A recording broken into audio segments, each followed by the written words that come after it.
GSK, Novartis, Novo Nordisk. Also keep an eye on BP, the chairman standing down after activist pressure from Elliott, and Gerresheimer on the news that KKR might be considering dropping out of that takeover bid. But let's get ourselves to the open, Guy. Okay, time for the market open, time for Friday morning session. Let's take a look at what we are seeing here. We're expecting a negative start to this Friday session. Payrolls are coming, pounds coming. Let's talk about the here and now. FTSE 100 probably getting away with it a little more than most this morning. Let's see how BP trades in that session. But the IBEX is down by 0.9%. The losses continue in Spain this morning. You've got the stock 600 down by 0.6%. We're expecting a negative response over in Paris as well. Maybe 0.4%, 0.5%, the loss that is anticipated at the get-go this morning. We're expecting that in a few minutes' time. The DAX we're expecting to drop as well. There you go. The CAC down a little bit more than that maybe. We're down by 0.7%. We're expecting losses on the DAX. We're waiting for losses on the SMI. Well, we have to wait for those losses. They come in a couple of minutes' time. Lizzie, walk me through the sectors, walk me through the stocks. So at the moment, you've got all but two sectors in negative territory this morning. Food, beverages and tobacco, and consumer products and services actually managing to eke out gains. You've got food, beverages and tobacco up 0.2%, but everything else is in the red, Guy. Banks at the bottom of the basket down 2.4%, followed behind basic resources. That's down 2.4% as well. Energy down 1.6%. And if we look over to BP, down 0.5% this morning on that news that the chairman is standing down. We had all of that activist pressure from Elliott, and indeed the push has come to shove. We've flagged the pharma sector as one to watch as well. A lot of names in the red here. So Astra down 1.7%, as is Novartis. Novo Nordisk down just over 1%. GSK down 0.8%. Misery there on this prospect of more pharma tariffs from Donald Trump. So what is interesting is defence stocks are doing well. There's been plenty of commentary, some of it coming out of Finland overnight, talking about defence spending. You have the NATO ministers meeting, which is taking place today. Defence catches a bid on the back of that. Rheinmetall is up 2%. You've got BAE Systems trading higher as well. What is interesting as well is I see in the mix that we do see some luxury stocks actually doing relatively well. LVMH is doing some heavy lifting on the upside. The breadth, though, is pretty negative. You've got 118 stocks to the upside. You've got 450 down in the stock 600. And as you say, the pharma sector very much under pressure. Astra, Novo, Roche, Novartis, all giving back ground this morning. Oil stocks generally are under pressure. Unsurprising given the drop we've seen in crude. We've seen a big surprise coming out of OPEC Plus. The fact that they are pumping much more crude, shocking the market, maybe some political pressure coming through from the White House there on that front too. Yeah, an absolutely stunning policy reversal from OPEC Plus on that. Have to factor in the tariff story, of course, as well when it comes to demand. But oil dropping yesterday to Brent now at $69 a barrel, WTI at $65 a barrel. So as you say, that feeding into the stock story this morning as well. Let's get some analysis on how this market is opening. We've got Wolf von Rotberg, equity strategist over at J. Safra Sarasan. Thank you so much for being with us, Wolf, on another bleak day, it would appear, for these markets. I want to be a bit more optimistic, though. Let me paint you a picture. Let's say that this is as bad as the tariffs get. That's what Scott Bessent tells us we should accept. This is just a cap.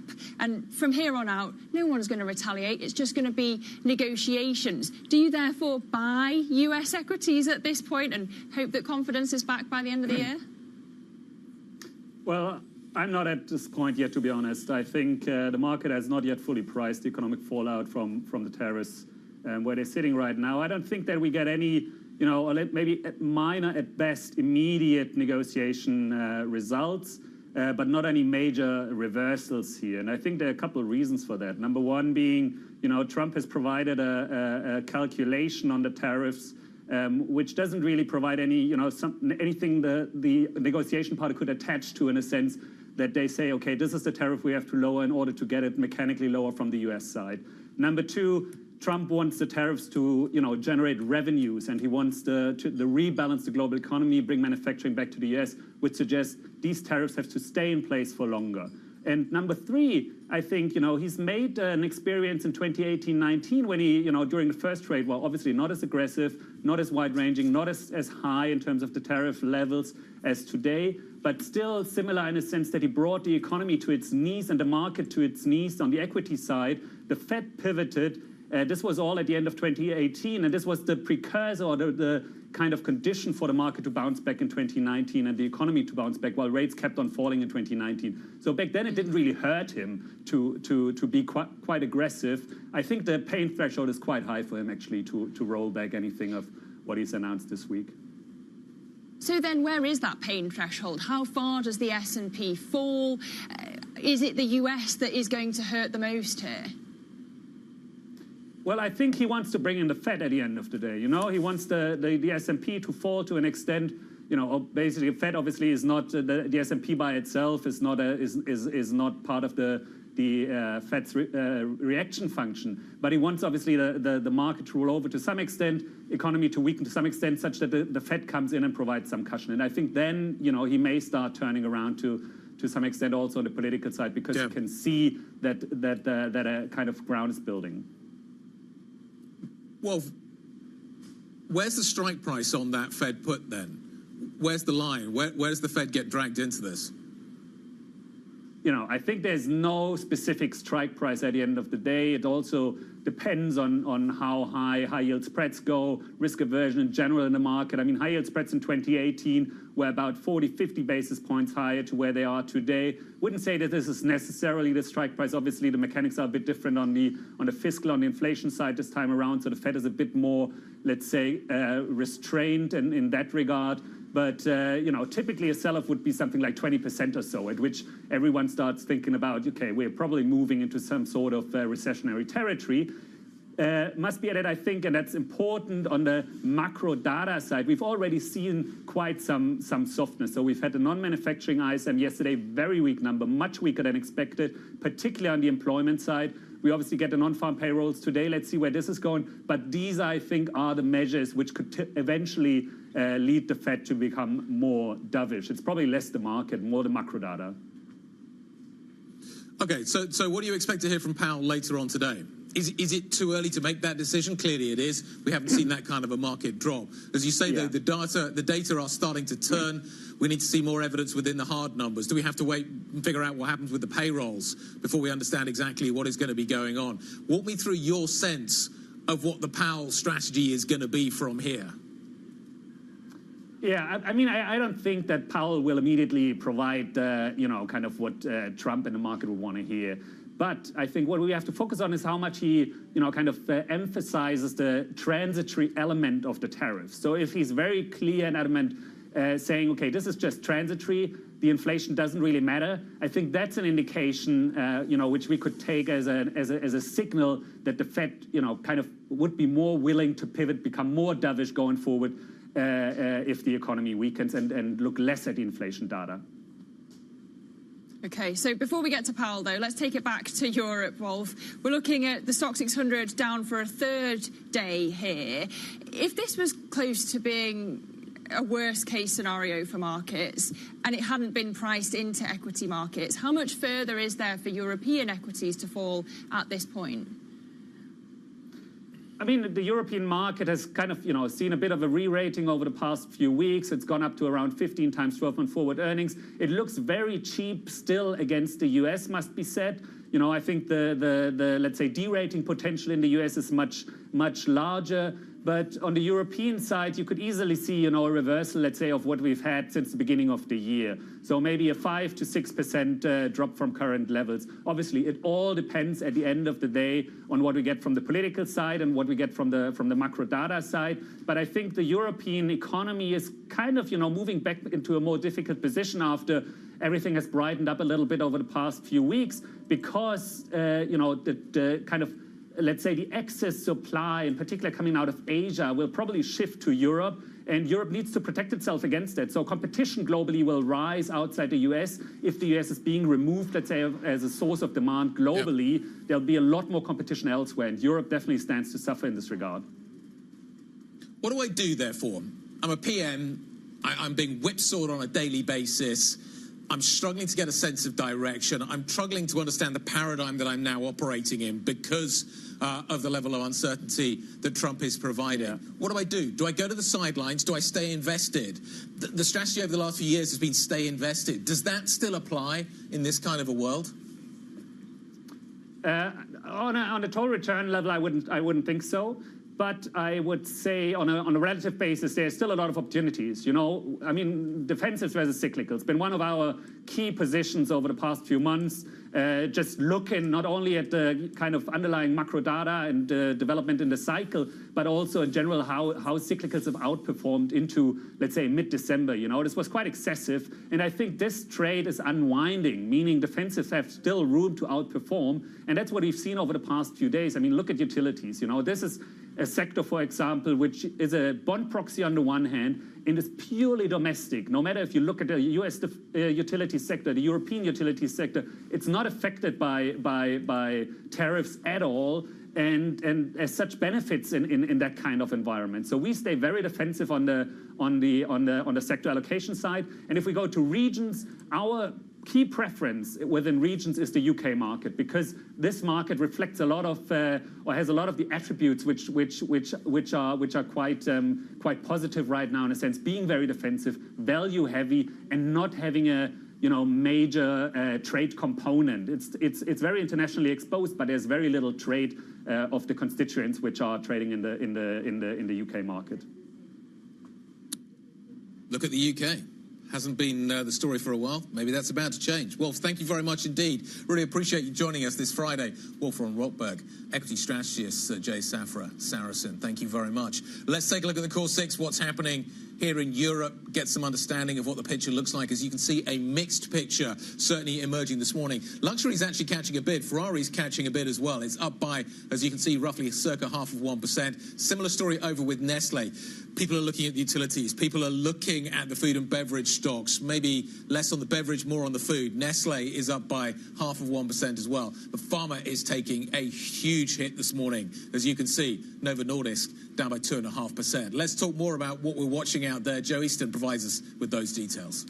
So another sector that can't catch a break, Guy, is the banking stocks. Really hit hard once again at the open of trading, particularly in the Spanish lenders, seeing BBVA coming down 3%, Santander as well. Santander actually coming out and reiterating some of their targets amid the uncertainty. But this generally just a move that seems to be driven by worries around growth, given the tariffs and therefore the effect on banks, the effect on interest rates. Seeing Deutsche Bank coming down almost 4% as well. And even NatWest in the UK, the domestic-focused UK lenders not spared from the downturn despite the lower tariffs in the UK. So broad losses across banking, and then also broad losses across pharmaceuticals today on news that Trump did comment on potentially tariffs coming in. He reckons there could be, though, as usual, pretty unclear on the actual details on that. But we are seeing losses across the big ones exposed to the US. AstraZeneca, Roche, Novartis, Novo Nordisk dropping. Remember, they avoided the sell-off yesterday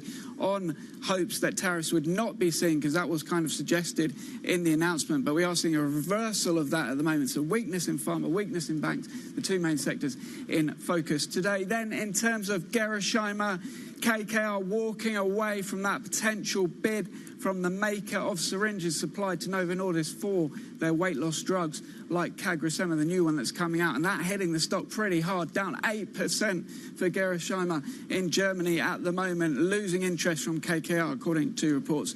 And then BP, this potentially just driven more by the actual declines once again in the oil prices, but also we've got news of the chairman standing down amid pressure from Elliott, who's been pushing the company to continue refocusing on the traditional oil business, moving away from renewables.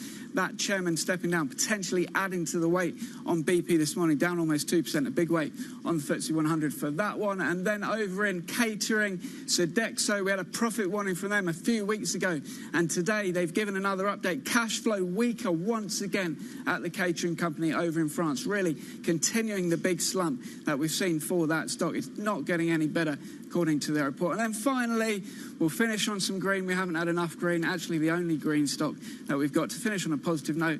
It is Rheinmetall continuing that massive rally. This seems to be a consequence of generally the US becoming more detached from Europe, and therefore the Europeans having to defend for themselves, rearm, the rearmament trade continuing in Europe, and therefore Rheinmetall, one of the best performers once again. Pretty much you can guarantee that stock's always up at the moment. Rheinmetall up 2.7% in Germany this morning. All right, Joe Easton from our equities team, we thank you with those stocks on the move at the open. You mentioned BP, you mentioned the broader headache happening in the energy space, the third worst performing sector this morning. That's down 2.2%. And we're going to dive into the oil story next. Under pressure very much on Trump tariff fears and a surprise output hike from OPEC+. We're going to look at the outlook for you next. This is Bloomberg.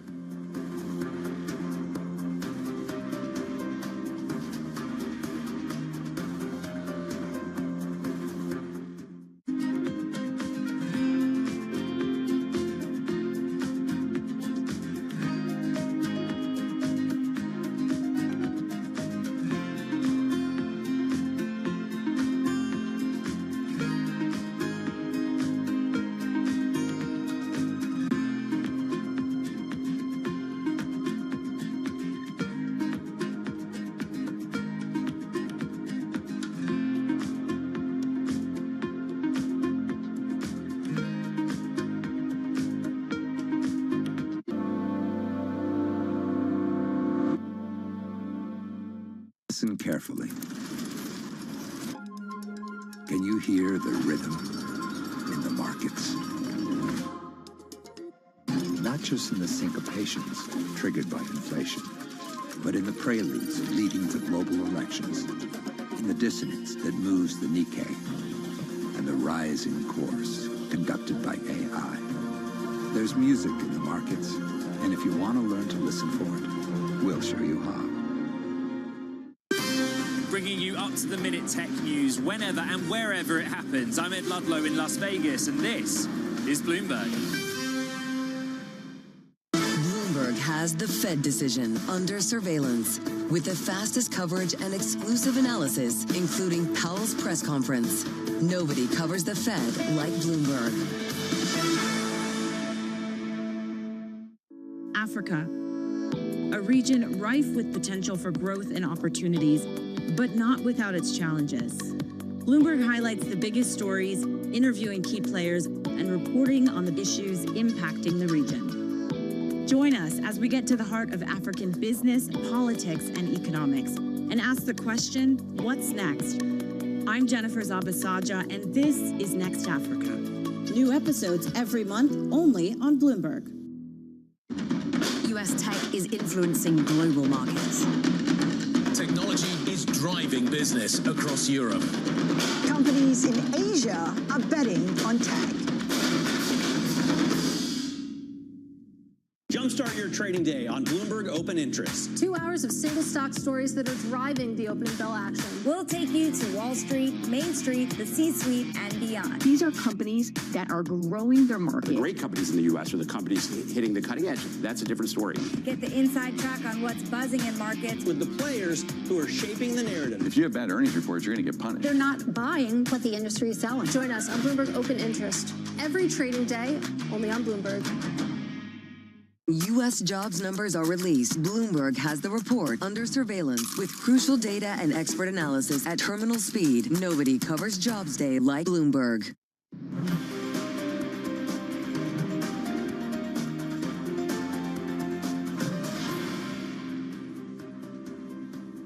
How's it going? Let's find out. 18 minutes into the session. As you can see, European equities are definitely on the back foot. Once again, we are near session lows. So we're just bouncing off again session lows. We did see an initial gap lower.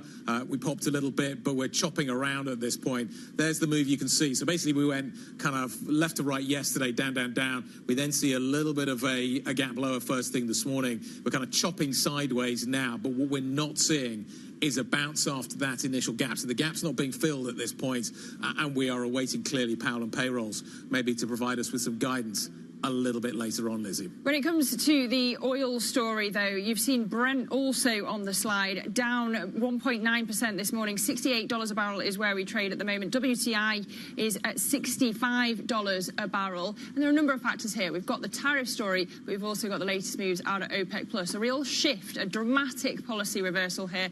Let's get some analysis now with Bloomberg energy reporter Stephen Stapczynski.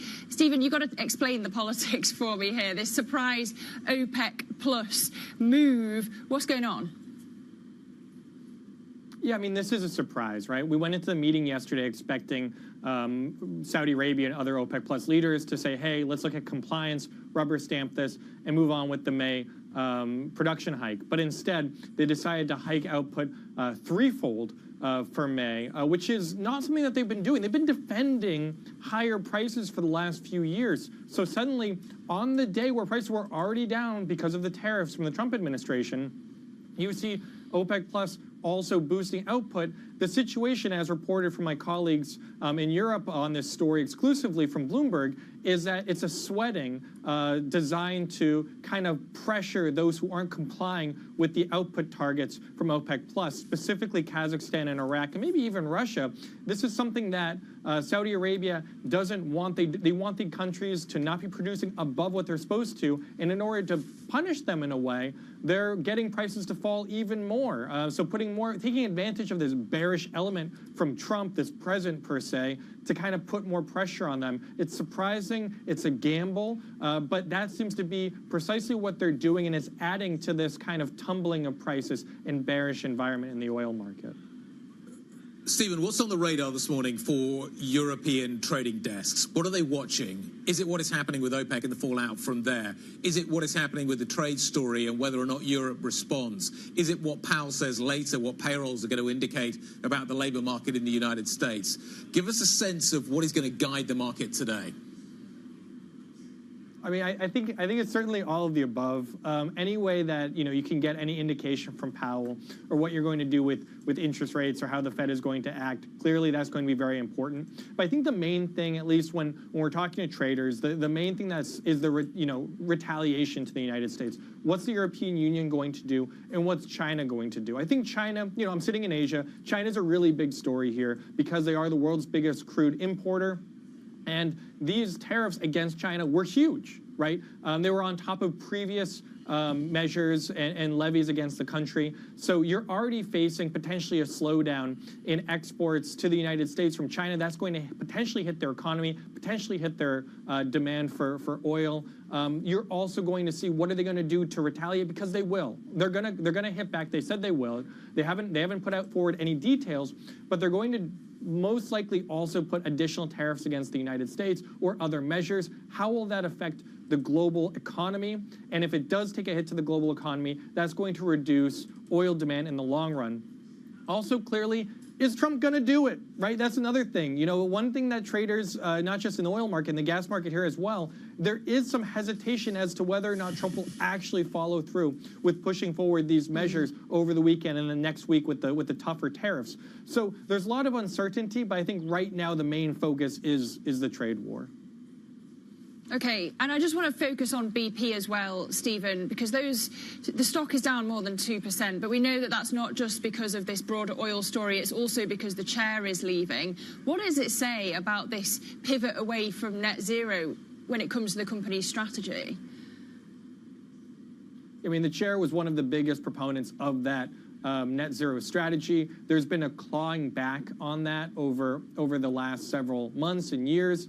Elliott recently invested in the company to kind of push for a strategy shift. I mean, taking a step back, this is part of a wider story about how big oil is doubling down on oil, right? There was a shift pre-COVID into the COVID years that maybe oil demand had peaked. It did not. It continued rising. And maybe we need to make a wider shift into renewables. The thing about renewables, solar, wind, hydrogen, more so the former, wind and solar, it doesn't make as much money as upstream oil and gas. The margins are thinner. And while it does provide an opportunity to get into a nascent market that's clearly growing, the investors, stockholders, those folks want larger returns, and there is this shift over to back to fossil fuels. Okay. Bloomberg Energy reporter Stephen Stapczynski, we thank you as we watch that BP stock price, Guy. Absolutely. We're going to turn our attention now to what is happening with, I guess in some ways, a related subject. Airline officials have held out hope that transatlantic flights could escape the worst of the effects of President Trump's campaign to rewrite the rules of global trade. But there is certainly a concern that the economic fallout from all of this will lower demand on one of the most lucrative routes, if not the most lucrative route out there for major carriers in the world, the North Atlantic route between the United States and Europe. Bloomberg's Benedict Campbell, who leads our aviation coverage, joins us now. Benny, good morning. European airlines, IAG in particular, have been huge beneficiaries of this North Atlantic route for quite some time. Trump is trying to rewrite the story. I'm wondering how that is going to manifest itself in terms of demand on those routes. What are we expecting? What are the carriers expecting? So if you take a step back, about a week ago, these carriers, they all met in Brussels, the head of IAG, which owns British Airways, the head of Lufthansa, the head of Air France, and the tone there was still fairly upbeat. The Lufthansa CEO said that the relationship is healthy, that the demand is there. The Air France CEO was a little bit more measured, saying we're keeping a very close eye on what's happening in the North Atlantic. And then on Monday, Virgin Airlines came out, Virgin Atlantic, and said that they are noticing some weakness, particularly from the US to the UK. So not the other way, but people traveling from the US to the UK. And that really spooked the market, because that was the first time that a company, an airline, had publicly come out and said, look, there's something here that we don't like. And Air France fell, British Airways fell, and you've seen the stocks really not recover from that. And there's a lot of concern out there about this route. You mentioned it, it's the most lucrative route out there. Just to put it in perspective, British Airways makes $1 billion in revenue on that route alone every year, so they have to be really protective.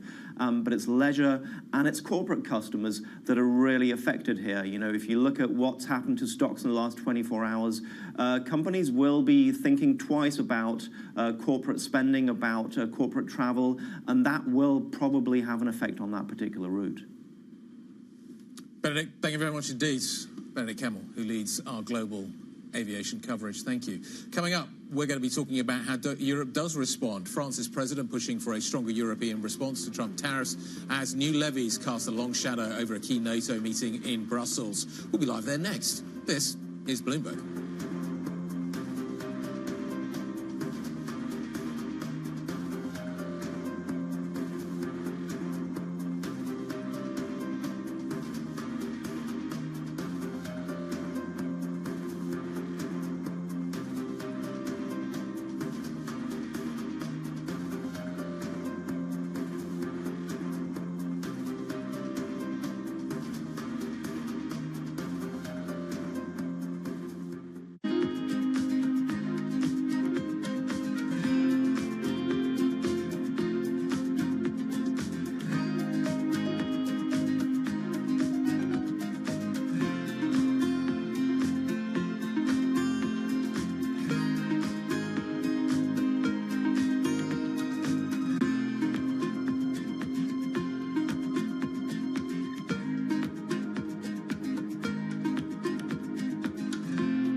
You missed it on Balance of Power. The statute governing the FTC says commissioners can only be removed for cause.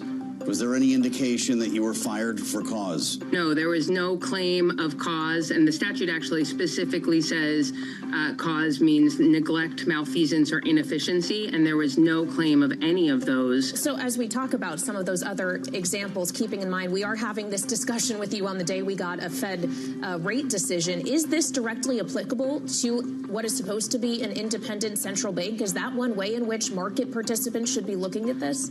Yes, that's exactly right, and market participants should be scared. To be clear, there's no legal difference between Jerome Powell and me. In fact, he and I were both originally appointed by President Trump, and if the president can illegally remove me, he can illegally remove Jerome Powell. People should be very worried about that. Don't miss Balance of Power live every weekday.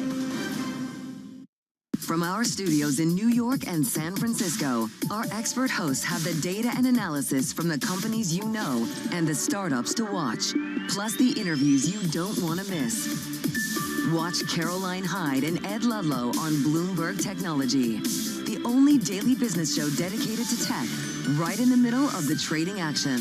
Live every weekday, only on Bloomberg Television. Context changes everything.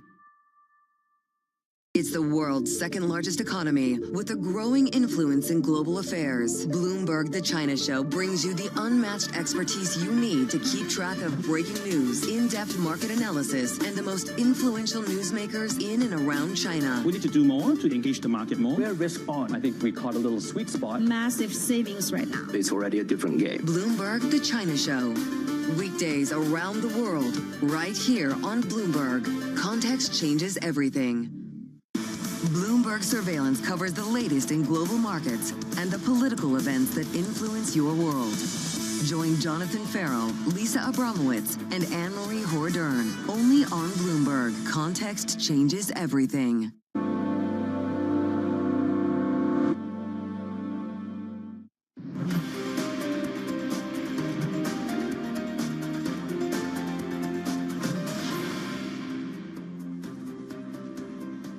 Welcome back to the opening trade. We are 30 minutes into today's session, and the Stock 600 is down 0.9%, another down day for European equities. The DAX in Frankfurt 0.8%. The FTSE not actually managing to escape the pain this morning, despite the tariffs being a little lighter on London.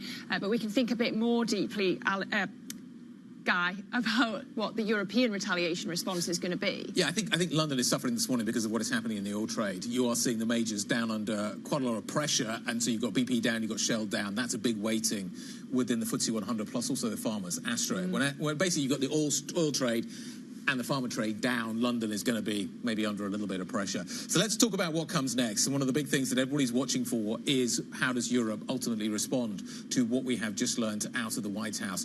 The French President Emmanuel Macron, quick to respond to President Trump's tariffs, urging basically European businesses, now, Europe is the largest trading bloc with the United States, to basically pull back on spending.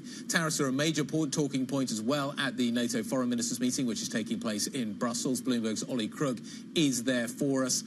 France and Germany, Ollie, pushing for a reasonably strong response to the latest tariffs. What clues can we discern from what foreign ministers are saying at this NATO meeting? Yeah, Guy, I mean, really the sort of conversation around trade is going to have to coalesce at the EU level early next week when the trade ministers begin to have their formal conversations about how to respond to Donald Trump. We heard from Ursula von der Leyen already, but as you mentioned, Guy, we're already starting to get a little bit stronger language coming from really the two biggest players in Europe, from France and from Germany. You have Emmanuel Macron, who's really urging French companies and European companies to dial back investment, to completely pause investment into the United States. And that follows what we heard from the German economy Minister Robert Habeck, speaking very sort of frankly, very sort of powerfully yesterday, saying basically that this imposition of tariffs by Donald Trump over the global economy is equivalent to Russia's invasion of Ukraine in terms of its impact. What is interesting is how are these sort of different players going to get on the same page and sort of coordinate their response? The United States has obviously the advantage of having a very strong president with a lot of power consolidated behind him and being able to move unilaterally, while in Europe there needs to be a lot of discussion. However, the Europeans may find allies in other places. I just spoke to the Foreign Minister of Canada, Melanie Joly. Have a listen to what she had to say about the response to Trump. I I think the only strategy the U.S. is putting on the table right now is they want to have strong hands every time they're negotiating with countries, and they want to do bilateral deals. What is clear is the president wants to do a global reset on trade, and it's his vision to do so. I've had conversations with Secretary Rubio about that, and the question is how much political capital is President Trump willing to spend on a recession? Donald Trump, it's clear from the sort of cabinet of Donald Trump that they are betting on the fact that the United States is the only game in town that everybody will come to heel. The question is, could a sort of consolidated group, you know, a sort of G7 minus one, could they come together in order to put up some resistance? We'll have to see if that materializes in the next few days and weeks. Well, Ollie, she mentioned it there, Melody Jolie, the arrival of Marco Rubio, the US Secretary of State, trying to reassure European allies of the US's commitment to NATO. Do you think that they believe her when the US is slapping them with tariffs, when it's saying you're pathetic freeloaders and you need to spend more on defense?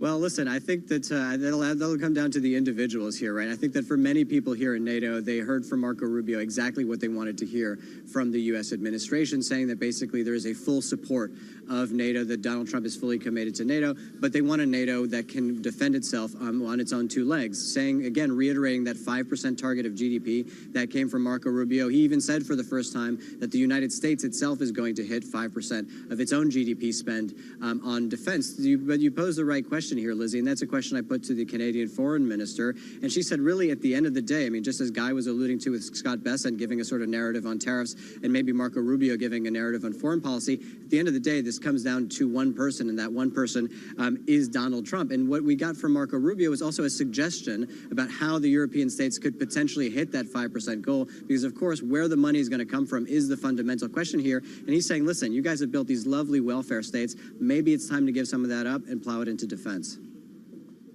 Okay, Bloomberg's Oliver Crook on the ground for us in Brussels at day 2 of that NATO summit. We thank you.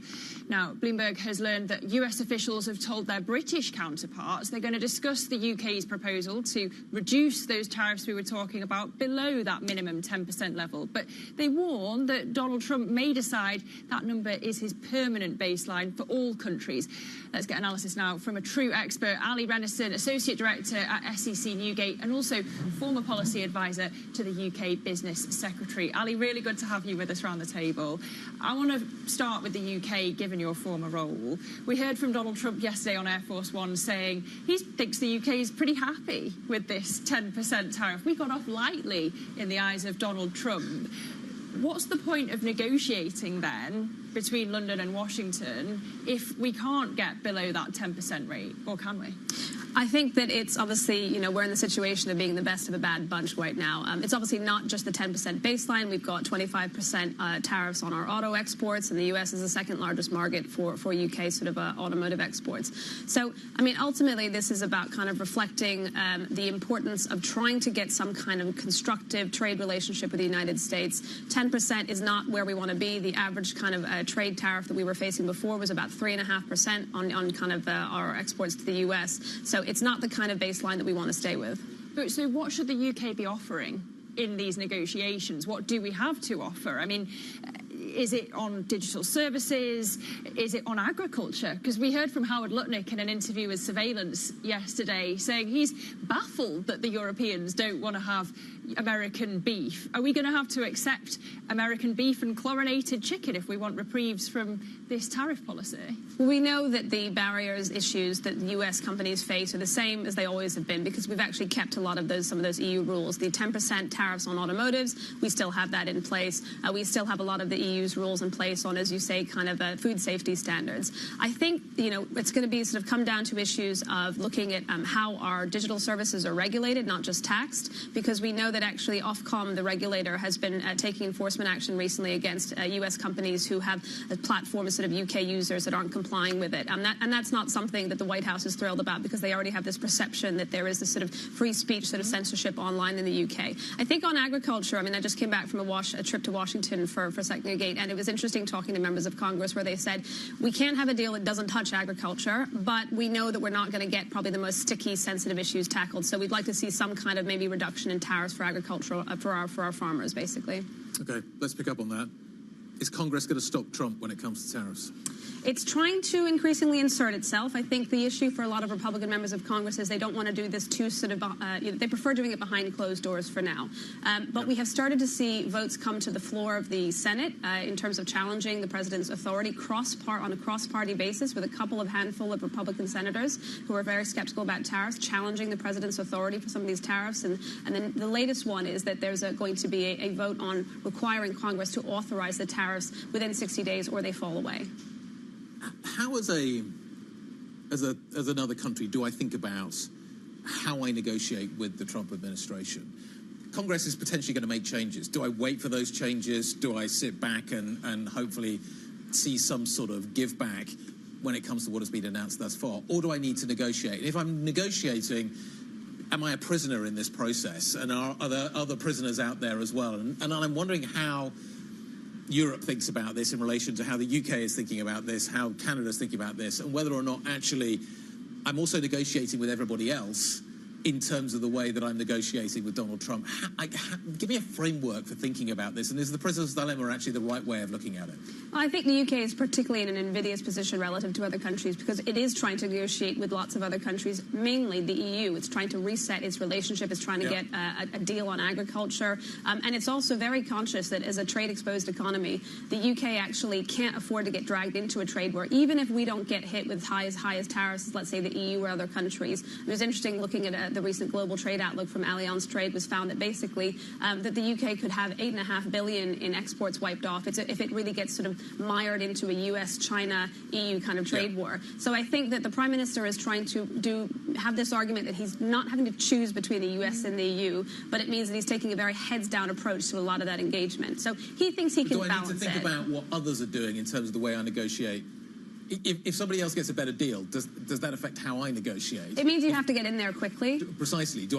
So the prisoner's dilemma does apply here? It does. I mean, there's a reason that he did not have, as he had with Canada and Mexico tariffs, a delay of a month to kind of allow for this negotiations, because he knows that if he makes them come into force right away, people are going to be clamoring to get them kind of removed, exempted ASAP. And it was interesting to watch one of the president's son, Eric Trump, was talking about the fact that if you want to get in there, you get in there first. You don't want to be the last country to negotiate with the U.S. But the UK is in a decent position because it's one of the few countries that the White House has talked about actually doing a structured deal with. Yeah, but you want to be the first to negotiate, but doesn't that work the other way around? You want to be the first to retaliate as well. If you're the UK and you're watching the EU threatening, potentially using the anti-coercion instrument, going nuclear with the ACI, does that not mean that you need to be tougher when you're handling Donald Trump if you're Keir Starmer?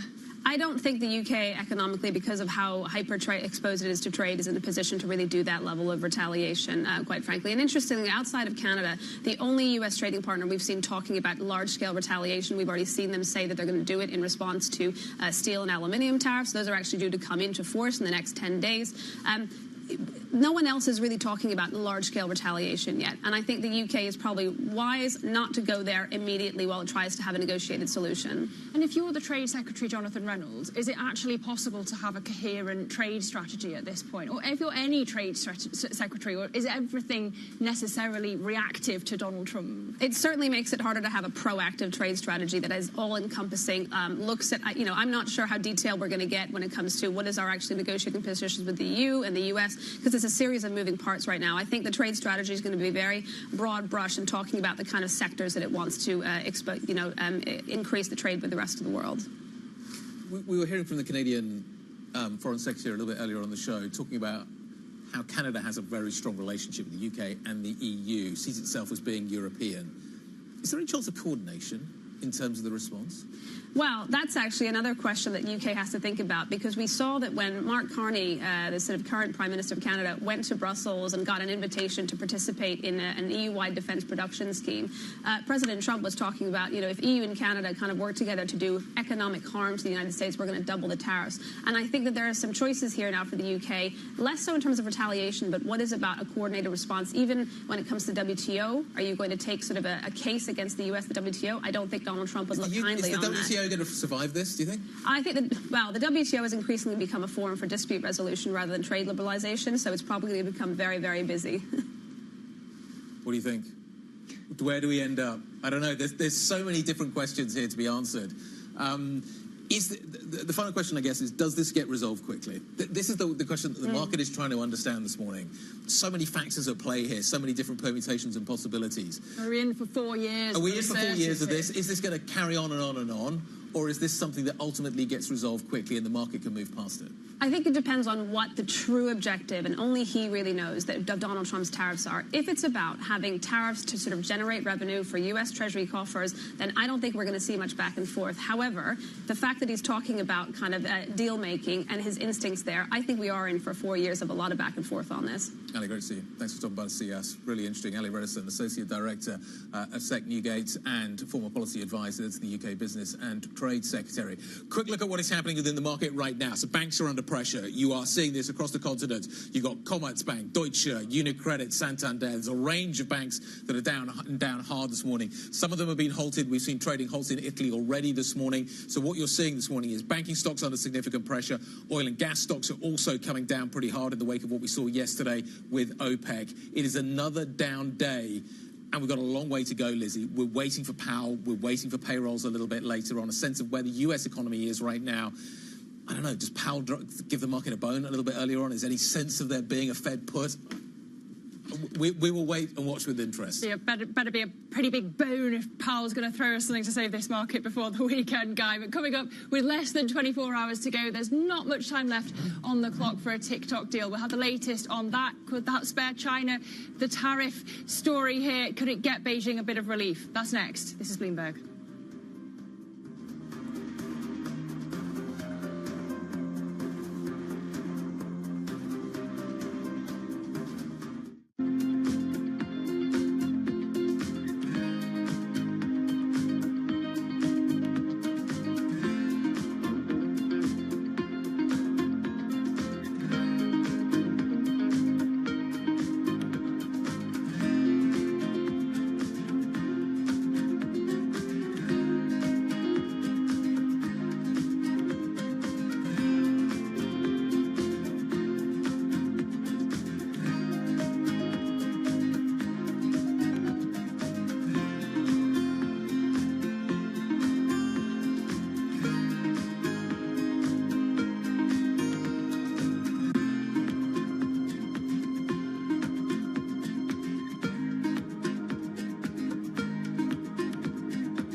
What would it mean for India to host the Olympics? Linda, I don't think it's my dream alone. I think it's a dream of 1.4 billion Indians to see the Olympics being held in India. I think once sport takes over, the transformation will be seen, not only in the lives of the youths, but in the economy of our country. India is one of the biggest centers for digital usage, and 1/3 of the viewership of the Olympic channel comes from India. So India as a sporting market is huge. Countries which have hosted the Olympics have always grappled with the issue of infrastructure, for instance. Building it is one thing, maintaining it is another. How can India do it differently if it were to host the Olympics? So I think we're talking about innovation and sustainability. And I think the same holds for holding the Olympics. What if you look at a sustainable model? What if you look at refurbishing old stadiums, reusing what we have? So I think the move has to be a sustainable move.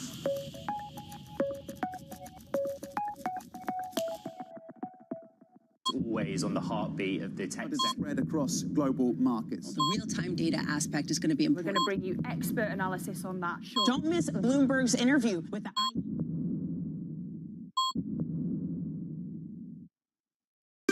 bringing you up-to-the-minute financial news whenever and wherever it happens. I'm Michael McKee at the Federal Reserve, and this is Bloomberg.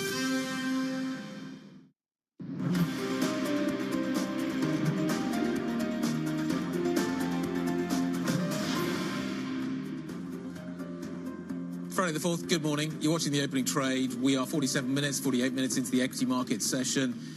It's pretty choppy out there, to be honest. Euro-dollar's coming under a little bit of pressure. What's happening in the bond market? The banks are getting bashed. Oil stocks are certainly under a little bit of pressure. We're waiting for Powell. We're waiting for payrolls.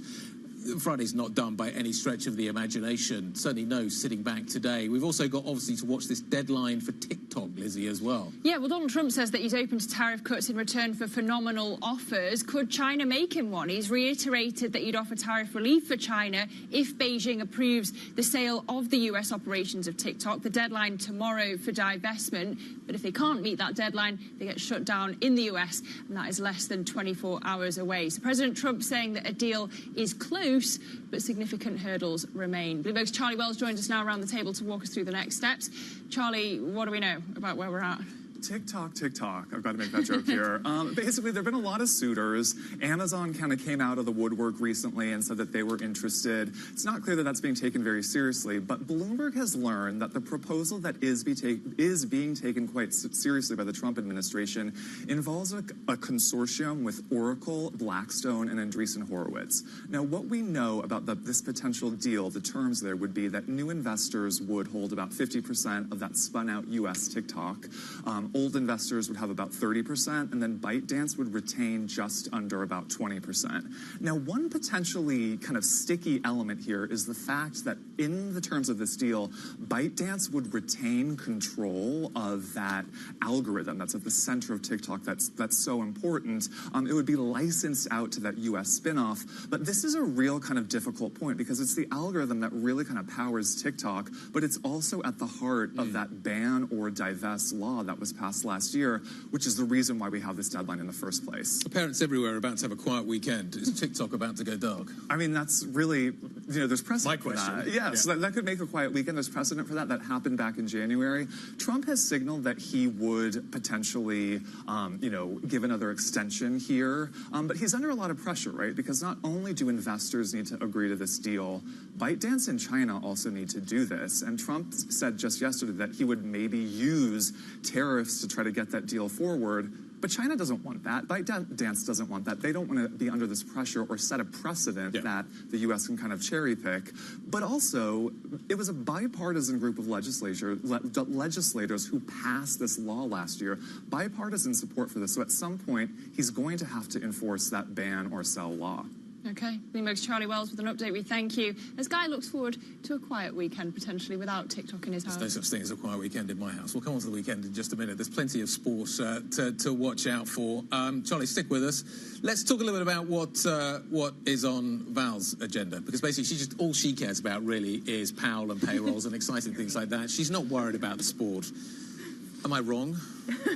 Look, I just don't know how anyone can think about the weekend when we have payrolls and Powell speaking both ahead of us. The first one being non-farm payrolls hitting the tapes at 1:30 UK time. Look, I think many out there think the risk is a pretty terrible market reaction on a bad print, but don't we want a bad print? We want a bad print, don't we? In some way, maybe the bad print opens the door for front-loading of rate cuts from the Federal Reserve. So that's a bit perverse if you think of it that way. But look, the argument out there is it's too soon for this weakness to show up in the labor market, and we're not going to get that today. But then we go straight into Powell.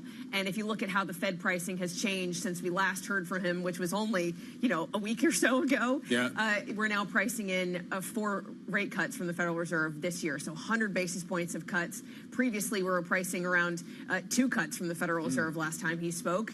Even take it all the way back to January, there's even less. So does he say anything about this recent pessimism that's been baked into global markets since Trump's announcement yesterday? Or does he continue to say that the U.S. economy is on a strong foot and the U.S. economy is resilient? Does he continue to paint a good picture? We'll really be parsing any hint of pessimism from Powell, because that could perhaps the equity market could not like that on a Friday afternoon, headed into a weekend. No. The weekend is coming, I promise. Transitory? Well, you know, if he uses the word transitory, I'm like, again, how bold at this moment, but it would say a lot. Val, look, the dollar's actually up. A bit of strength after yesterday. Euro dollar down 0.3%, 110 on euro dollar. It's still north of 110. Okay. But no, look, but we're beginning to unwind some of the dollar softening move yesterday. And if you take a look at what's happening here in Europe, we're seeing credit spreads widen again, especially in junk bonds. You know, that's leading to losses across European banks. So I think this second round effects is, wait a second, maybe I'm not so positive on the European growth outlook here. And I think that the market is continually going to be reevaluating this narrative of first round effects versus second round effects. And today it seems like the second round effects is people are pretty worried about Europe right now. But do they start? Is this also starting? Are we starting to position for the possibility that Europe, come Monday, Tuesday, Wednesday next week, starts to respond? And that's the next risk. Okay, beyond Powell and beyond payrolls, but that's the next risk that the beginning of the next week potentially holds, and that's maybe where Europe comes back with a strong response. Trump comes back with an even stronger response, and that's really quite growth negative. Yeah, who's going to be the first one to stick their neck out there and really retaliate strongly, right? Is it going to be Europe? Because one could say that he even went to announce these reciprocal tariffs because he had Europe in mind, and maybe that's what he's baiting for, is a European response. But that could be one thing that could shift aggressively the growth outlook of Europe. That's already been knocked a bit from these tariff announcements. Well, I shouldn't say knocked a bit, knocked substantially from the reciprocal tariff announcements yesterday. But it looks like the going forward, I mean, even take a look at what the German bond market is doing today. It's another 10 basis point rally, right? So you have to start to question this notion yesterday that we were really excited about the fact that the U.S. could enter a recession and the rest of the world be fine, right? I think we're going to go into, the market is going to be trading these narrative shifts back and forth. Which market is leading the narrative this morning? Is it bank stocks in Europe? You think it's the banks? But the bank stocks are responding to the credit story, aren't they? So which kind of economic slowdown, right? I mean, so those two things are combined. Okay, so we're watching the bond market, watching credit spreads, we're watching and that feeds into the banks. Yep. And that then ultimately feeds into the euro. The euro kind of feels in some ways it's at the end of the line on that one. Yeah. And you have to acknowledge that this dynamic is also happening in the U.S., right? We had credit spreads in the U.S. widen. We had the bank index, the KBW bank index, have its worst day since the regional banking crisis yesterday. So these dynamics are happening on both sides of the Atlantic. I think the play out for the dollar is just which one outcome is going to be worse. Maybe the retaliation is the next kicker. We are going to get to the weekend.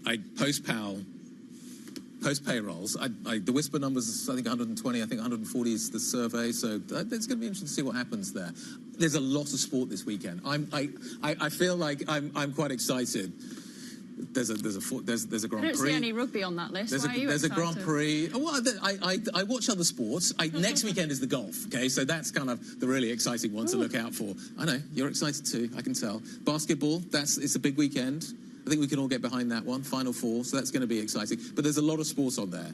But I know Snowden beckons. There's all kinds of other exciting things happening out there. Charlie, what you got a big weekend lined up? Okay, my sport is I'm going to go on a walk at the beach. That's sporty, right? The weather's fantastic. You need it after this week. I think we all need a bit of a sort of detox over this weekend. We'll get through Powell, we'll get through payrolls. We'll think about next week. A bit of sports. I'm just going to have a very long nap after this week, right? I think, We could do it until Monday morning, basically. That's how long the nap is going to last. Then we're all going to wake up on Monday morning, and is it still the nightmare? I don't know. We'll wait and see. Anyway, the weekend edition is also available out there. If you don't want to have a long nap, you can find it on the web. It's a collection of interviews, ideas, stories that explore the fascinating places culture and life meet. You can also probably kind of read a few things about what's been happening in the markets this week. Anyway, that is there and available for you. The Pulse is coming up next. What a week it was. I suspect next week is going to be quite the week as well. We all deserve a weekend. The Pulse is next. This is Bloomberg.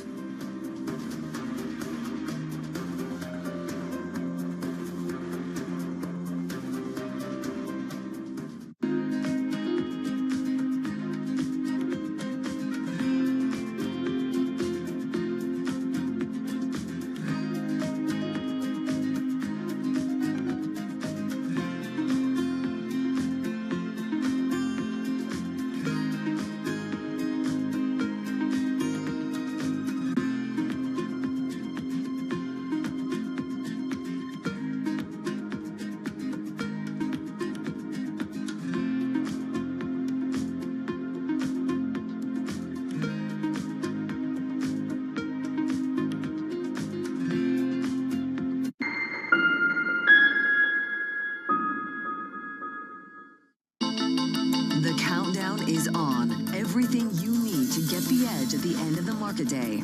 Big tech earnings kick off later this afternoon. Gilead is coming out right now. We have take two numbers. Back to the markets, right? Our bread and butter. NVIDIA is one of the best stories in the tech space. That actually matters a whole lot more. It might shock some of your viewers. You're watching The Close. Get ahead of tomorrow's trading with The Close. Weekdays on Bloomberg. Context changes everything. Get your fixed income fix. Watch Bloomberg Real Yield around the world right here on Bloomberg. Context changes everything. Good morning. This is Bloomberg Surveillance. Welcome back to the opening trade. This is Bloomberg Technology. This is the Asia Trade.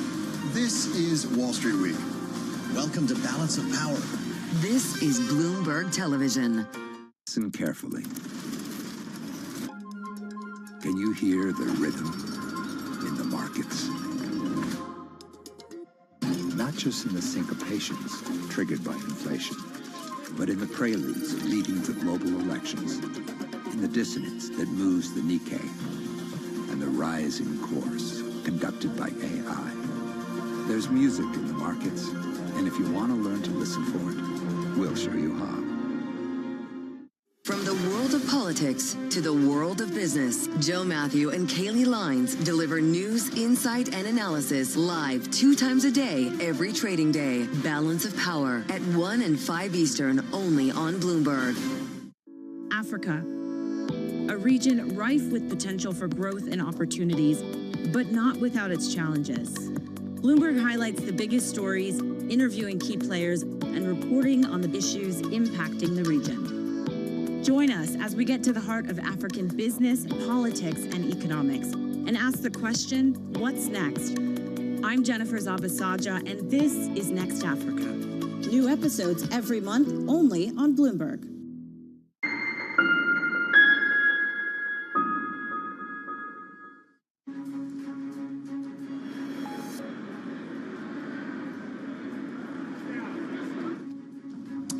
The global sell-off rumbles on. $2.5 trillion wiped off the S&P in one session. President Trump says markets will boom. The US president also leaves the door open for tariffs to be negotiated lower if there are, quote, phenomenal offers. Traders now ramping up their bets on more Fed cuts this year as they await the first comments from the Fed chair since tariffs were announced. So, to your markets, day 2 of the tariff-imposed sell-off as investors adjust to this new global world order. And you're seeing further significant losses across the European equity space. Again, after $2.5 trillion was wiped off US stocks yesterday. US stock futures now pointing to additional losses, down 0.6% on the S&P E-minis. Euro-dollar currently at 109, down 0.6%. The dollar pairing the losses and now in stronger territory. This on bets that the ECB and the Bank of England will have to do more in terms of those rate cuts. Bets also around the Fed, 100 basis points now priced in by these markets. Brent under pressure again today after the significant losses yesterday. OPEC Plus deciding to ramp up its supply 3 times more than they had previously suggested. You're seeing further downside pressure on oil prices, then down 2.4%. Gold also a little soft on the yellow metal, interestingly, after those record highs were reached earlier in the week, currently down 0.8%, closing in to that $3,000 level. Let's briefly check in on the bond markets there because there's significant action in terms of money moving into sovereign debt with the yields down, price up. 394 right now on your benchmark US 10-year. Gilts are bid as well. 11 basis point move. Look at that on the benchmark 10-year here in the UK, 440. You're below 4% now at the front end of the yield curve in the UK. German bunds also bid. Yields down 10 basis points on the benchmark 10-year. BTPs over in Italy at 371. Yields down 6 basis points. Let's take a look at the European markets map then to get a broader look at the pricing pressure that continues as the sell-off accelerates and builds on the downside of yesterday. You saw European stocks ending the day yesterday down 2.6%. The selling pressure continues. The selling pressure particularly acute over in Italy. The FTSE Mid down 3.3%. Over in Spain, losses of more than 3%. In France, a drop of 1.4% as the French president says corporates from Europe, from France, should rethink their investments in the US. So, for the conversations that matter and the insights you need, let's get started.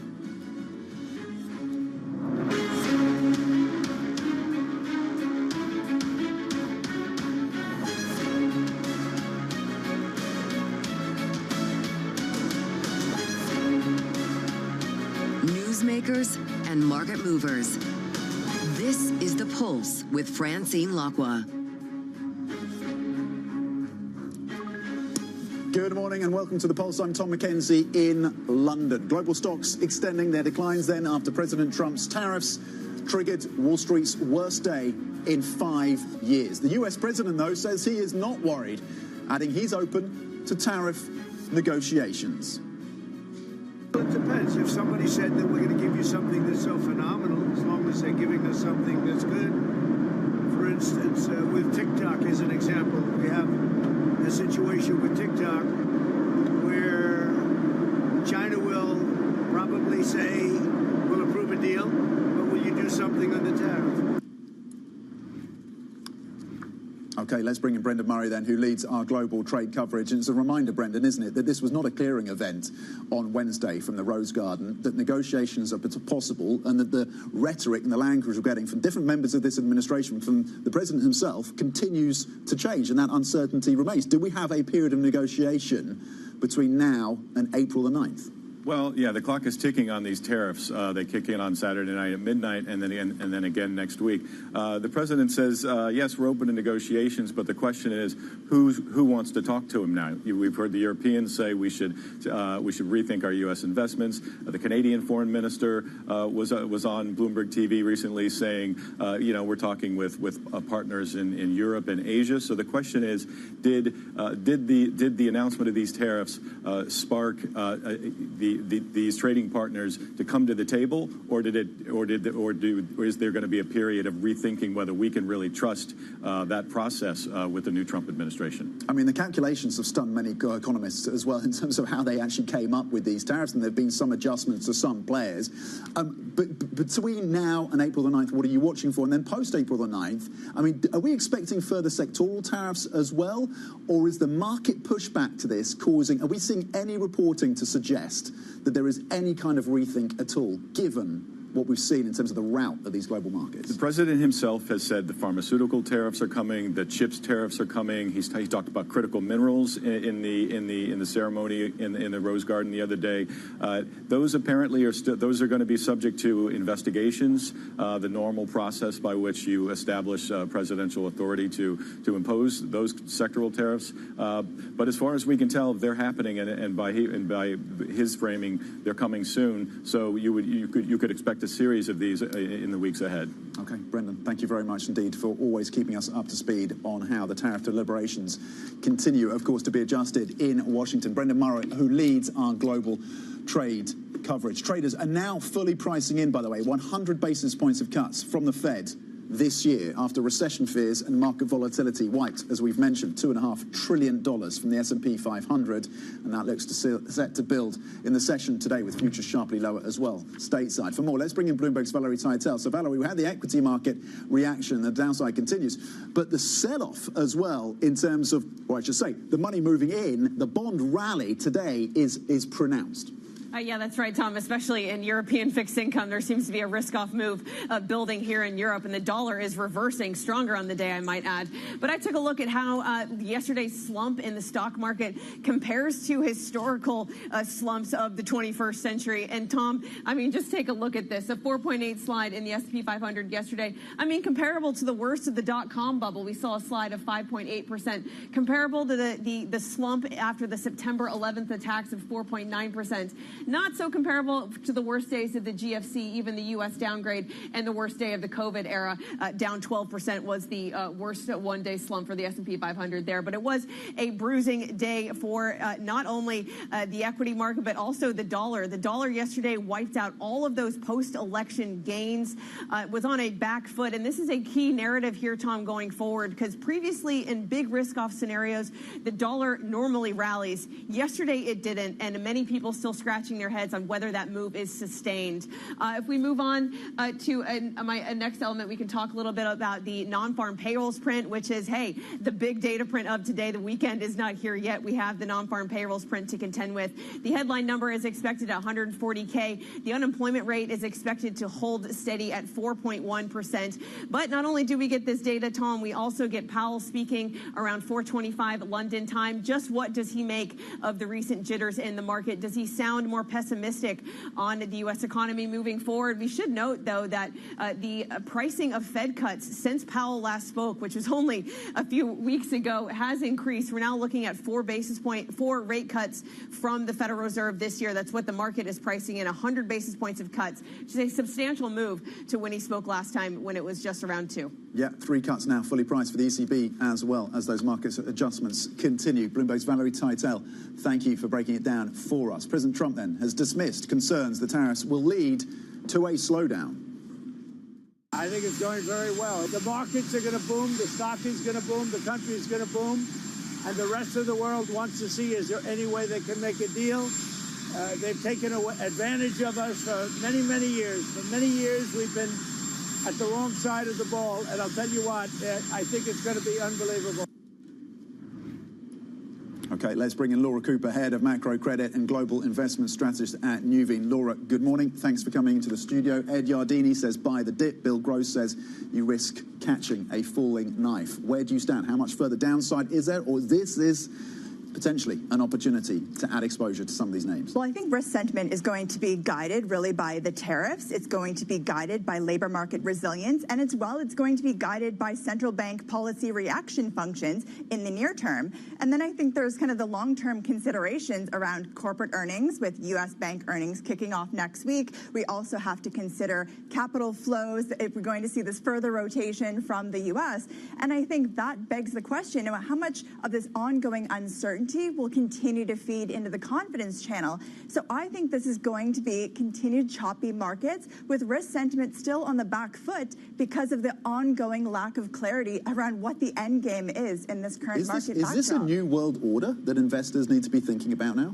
I think looking at the price action yesterday, given the fact that the dollar came under pressure at the same time that we had this risk-off sentiment, does raise questions around, is this a structural shift that investors need to consider, a rotation away from those typical safe haven assets in the U.S.? And then kind of adding to that, if we continue to see this dollar weakness, that is going to be inflationary in and of itself. That's going to aggravate the tariff implications from the growth perspective. So are we having to consider a new regime? Perhaps. And I think it's going to be crucial to watch some of these key indicators in the coming weeks. The market's pulling forward their bets, ramping up their bets on cuts from the central bank. 75 basis points from the ECB, about that number from the BOE, and 100 basis points from the Fed just this year from those 3 central banks. Is this a market that is starting to expect and bet that central banks ride to the rescue? I think that is certainly what the price action is telling us. I think the key challenge is if we look at the economic data in the U.S., we're going to see some near-term support from the front loading ahead of the tariffs. We have yet to see a material deterioration in that labor market data, even though it's going to come in the next coming months. And then overlay that with the inflation risk tilted to the upside. This is not a Fed that is going to be in a hurry to cut rates this year. I think the growth impulse on the downside is probably going to be more pronounced next year, and that could lead to a steeper cutting cycle in 2026. But markets may be getting ahead of themselves in terms of 2025, and we'll be watching for Powell's comments later today to see whether he pushes back on some of this market pricing. So that's really interesting. So you think the market pricing right now, 100 basis points this year, that's premature, but maybe the cuts come next year? Only because there's this ongoing degree of uncertainty around what the inflationary impulse could actually turn out to be. There's questions around what could the retaliatory impacts come through on tariffs? Could we see negotiations? What are the growth spillovers? There's so much uncertainty. I think the Fed is going to take an extended pause. We really need to see a significant deterioration in financial conditions for them to pivot against a backdrop where the economic data so far continues to show that resilience. What is your base case then in terms of U.S. recession? We were speaking to Saxo Bank and their strategist early on the show. They said now their base case is mild recession in the U.S. So as it stands right now, if we incorporate the tariffs to date that are announced, and if we assume that those are persistent, then that tilts our U.S. growth picture this year to about 0.5 percentage point. That's a material revision from our earlier forecast of 2%.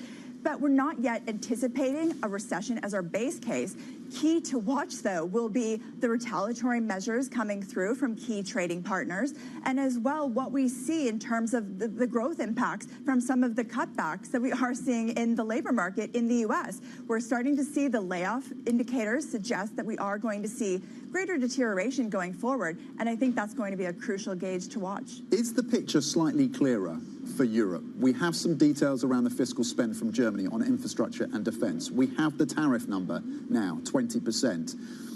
How do those two factors play against each other, and what does that do to your view around European equities? I think it's this environment where investors globally are dealing with heightened uncertainty and greater volatility. And so, yes, we have the policy stimulus impulse in Europe, but it's hard to have that when we have this kind of broader risk sentiment being an underpin for European equities. I think at this point, valuations will come back into focus and continue to drive some of those rotation away from U.S. equities. But we really need to see some greater clarity in terms of what could the retaliatory measures be from Europe, what could the central bank reaction function be from the ECB. You know, they're in this backdrop as well, where inflationary pressures are probably going to the opposite side of what we're seeing in the U.S. because it's going to have this deflationary impulse. So a lot of uncertainty yet. It's really about looking at up-in quality exposures, becoming more defensive, and maybe looking at Europe over the medium to long term. So quality, maybe some defensives to add in there. What do you do with fixed income and credit? What is your advice to investors right now when they're thinking about exposure to those asset classes? Well, I think what's been interesting about the credit market is we're seeing kind of this coupling of decompression, dispersion, and as well as defensiveness. And so to our mind, we're probably tilting more into the rates backdrop just because of the growth risk. So extending some duration in pockets like UK gilts, for example, and I think staying away from some of You would lean into the buy that's happening right now, the back end of the gilt curve. You think that's rational, and you would lean into that? Because it adds this uncertainty adds conviction that we are going to see greater growth pressures, particularly in the UK. I think elsewhere in the rate space, you know, in the US, we struggle to see much more material downside for US yields with the 10-year already below 4%. Because yes, we are seeing this bid on the back of rising recession pressures, but again, this inflationary expectation, I think, has to feed into that as well. We've already seen near-term inflation expectations start to be priced materially higher. Investors will have to grapple this kind of balance between growth and inflation risks. And so I think at 4% is probably what we're seeing from a range-bound trade going forward until, again, we see more clarity on what could this tariff outcome actually be. Briefly, before we let you go, given all of the adjustments and the pressures within the credit markets had not been pricing in a severe impact of tariffs, certainly not pricing in a recession. That adjustment is now happening. Potential black swan events when it comes to the credit markets in riskier parts of that market. I mean, how far away do you want to be from that in this scenario? I think if you want to stay kind of invested in credit, then it's taking that up in quality bias, and as well as looking at those key sectors that are going to be less exposed to the tariff backdrop. So the U.S., you know, banks still screen cheap. We like pharmaceuticals, kind of utilities, those that are, you know, providing a little bit more of those defensive properties. But again, it's looking at kind of looking at the signal through the noise, right, and trying to gauge, you know, if we don't see a U.S. recession materialize, then perhaps there are going to be buying opportunities, given the widening we've seen in spreads and the still all attractive all-in yields. Okay, Laura Cooper, thank you very much indeed. The US benchmark 10-year currently yielding 3.94, yields down 8 basis points. And Laura Cooper not seeing much further downside in terms of yields when it comes to that part of the yield curve, but maybe some opportunities in high-quality credit. Laura Cooper, head of macro credit and global investment strategist at Nuveen. Coming up, the US tries to reassure NATO allies in Europe, but stands firm on defence spending demands. We have the latest from Brussels next. This is Bloomberg.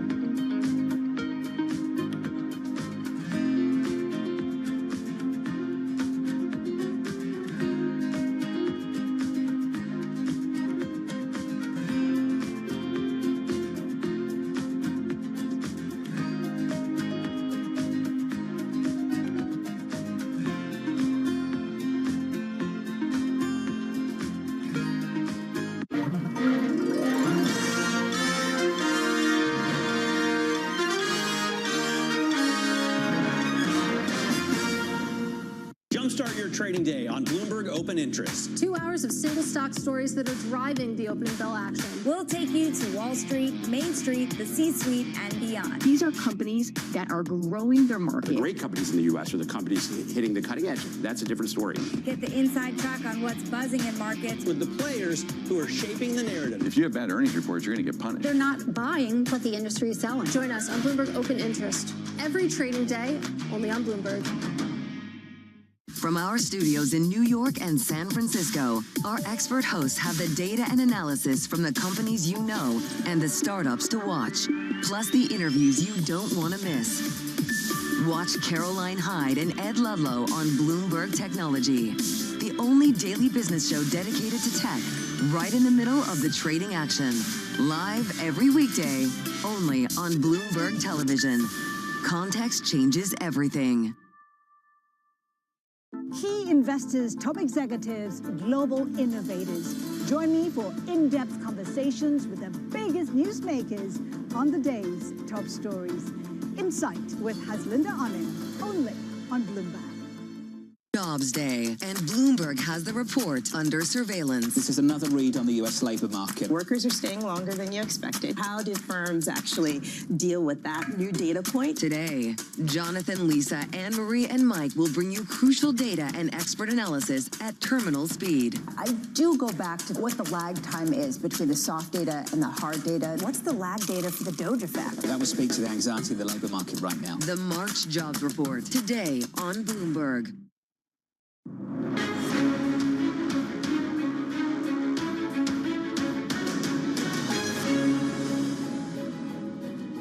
The conversations that matter, the insights you need. This is The Pulse. I'm Tom Mackenzie in London. France's President Emmanuel Macron is urging European companies to stop investing in the US in response to Trump's tariffs. What's important is that we pause future investments or those announced in recent weeks until we've clarified things with the United States. Otherwise, what message would we send if we have major European players investing billions of euros in the American economy at a time when they are hitting us? So we need collective solidarity. The tariffs, of course, a major talking point at the NATO foreign ministers meeting in Brussels. Bloomberg's Oliver Crook is there for us. So Europe and Canada, Ollie, pushing for a strong response when it comes to that tariff response and retaliation. What is that shaping up to be? How much cut through is that message getting at this NATO meeting? Tom, you know, it's not officially on the agenda here at NATO, but it's an impossible conversation to sort of get around here with the tariffs and all the foreign ministers from NATO countries gathered here, including Marco Rubio, in order to have discussions really primarily about defense. But we've been talking to them a lot about this question of tariffs, and we're starting to hear more and more from a number of different leaders across the world about what the tack they're going to adopt in addressing the Trump administration and retaliating against these tariffs. We heard from the Canadians. They're sort of retaliating. They're sort of matching a lot of these tariffs. We heard from Emmanuel Macron there in France, saying that basically European companies should not be investing in the United States right now. We heard from Robert Habeck, the German economy minister, yesterday, likening the sort of attack of tariffs to the attack of Ukraine by the Russians in terms of the impact that it could have. While the United States is trying to rewrite the global order, that is also going to be rewriting not only its position there, but the position of a number of others. And I just spoke to the Canadian foreign minister, Mélanie Joly. Have a listen to what she said about the approach that she's taking and how it might affect her relationship with the EU. I think the only strategy the U.S. is putting on the table right now is they want to have strong hands every time they're negotiating with countries, and they want to do bilateral deals. What is clear is the president wants to do a global reset on trade, and it's his vision to do so. I've had conversations with Secretary Rubio about that, and the question is how much political capital is President Trump willing to spend on a recession? And it's become clear from the U.S. administration that the United States believes that it is the only game in town, and they may in fact be right. They may eventually get everybody to the table. But in the meantime, you're seeing a realignment not just of the United States, but a number of different allies. We have the Canadians here talking about changing their relationship with the Europeans, having a closer relationship there in order to be able to stand up to the United States. Could we be starting to think about, in the sort of area of trade, of a sort of G7-1 kind of arrangement? Those are the conversations we're having between foreign ministers. And you mentioned, of course, Secretary of State Marco Rubio, who is also on the ground in Brussels and trying to reassure, really, European allies of America's commitment to NATO, which, of course, has been questioned at a time when his own administration is smacking a number of NATO members with double-digit tariffs.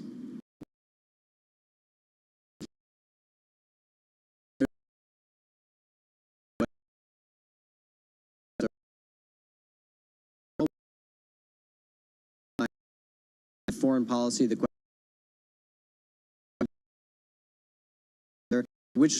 what degree will they each be used as sort of leverage points for the other? As far as what we heard from Marco Rubio yesterday, I have to say that for NATO allies, it was a very reassuring message. I think it's basically what they wanted to hear and what they expected to hear to a certain degree, because he says that basically the United States is fully committed to NATO. Donald Trump will stand behind NATO, but a NATO that reaches basically 5% spend of GDP. That is the number that has been once again reiterated by Marco Rubio, saying, in fact, that the United States itself will reach that 5% target as well at a certain point, and really wants to see that from other allies in Europe. We should say, however, speaking also again to the Canadian foreign minister, saying that basically at the end of the day, Marco Rubio can say whatever he likes, but at the end of the day, the buck stops with the man in the Oval Office, and that might change at any moment. We've seen quite a bit of volatility from Donald Trump, but for the meantime, some reassuring words from Marco Rubio to NATO allies.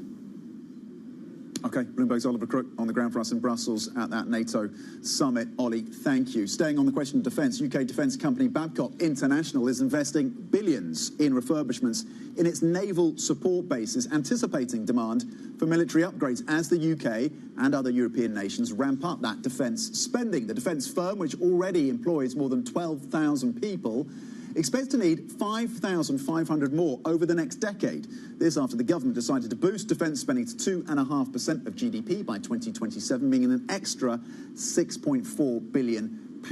I'm joined now by Jamie Nimmo, who has been charting this story for us with the lens on some of these defence contractors, defence companies in the UK.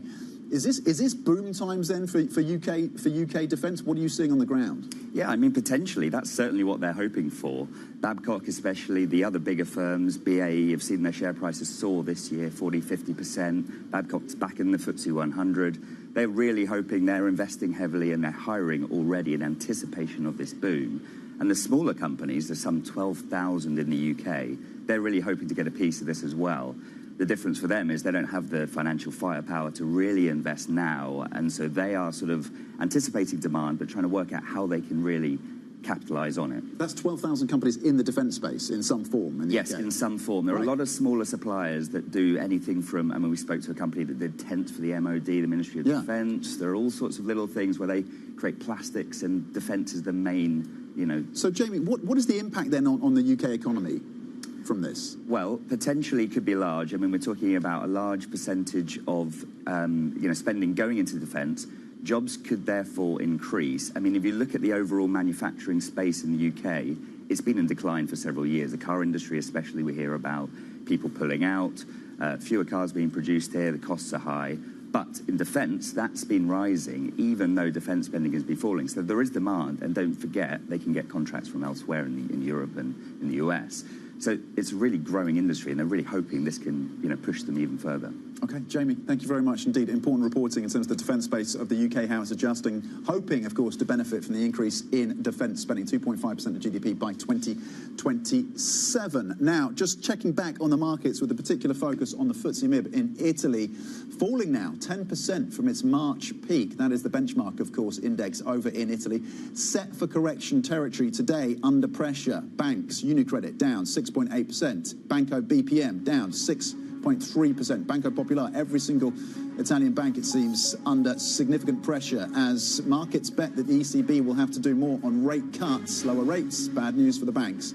Recession fears as well globally on these Trump tariffs. Coming up, yesterday's drop in the Bloomberg Dollar Spot Index was the sharpest intraday decline since 2005. We focus on FX next. This is Bloomberg.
case you missed it, on Bloomberg Crypto. You have sell-side analysts taking a look at what you're doing and starting to compare you to Coinbase. Are you after their business? Well, I think we compete in the general sense of offering crypto to customers, but also this is a nascent industry and not very many companies have entered yet. Even though Bitcoin has now been around for 15 years, institutions and other companies have been waiting for signals to enter the market. There are a lot of financial firms that are looking to tokenize private funds also. Yeah. Are you in talks with any of them? We're generally in conversations with anyone trying to do interesting things in the space. If I had to pick the biggest pain point, AI is like transforming everything. So I think it's tough right now if you want to be in the AI sector as a retail investor. There's relatively few options that you can actually invest in. Don't miss Bloomberg Crypto live Tuesdays. It's the world's second largest economy with a growing influence in global affairs. Bloomberg The China Show brings you the unmatched expertise you need to keep track of breaking news, in-depth market analysis, and the most influential newsmakers in and around China. We need to do more to engage the market more. We're risk on. I think we caught a little sweet spot. Massive savings right now. It's already a different game. Bloomberg The China Show. Weekdays around the world, right here on Bloomberg. Context changes everything. Middle East and Africa. Vibrant resources and high-yield investment opportunities abound. Join me on Horizons Middle East and Africa for the stories, newsmakers, and insight from this exciting region. Now weekdays, only on Bloomberg. Bringing you up-to-the-minute geopolitical news whenever and wherever it happens. I'm David Gura in Rio de Janeiro, Brazil, and this is Bloomberg.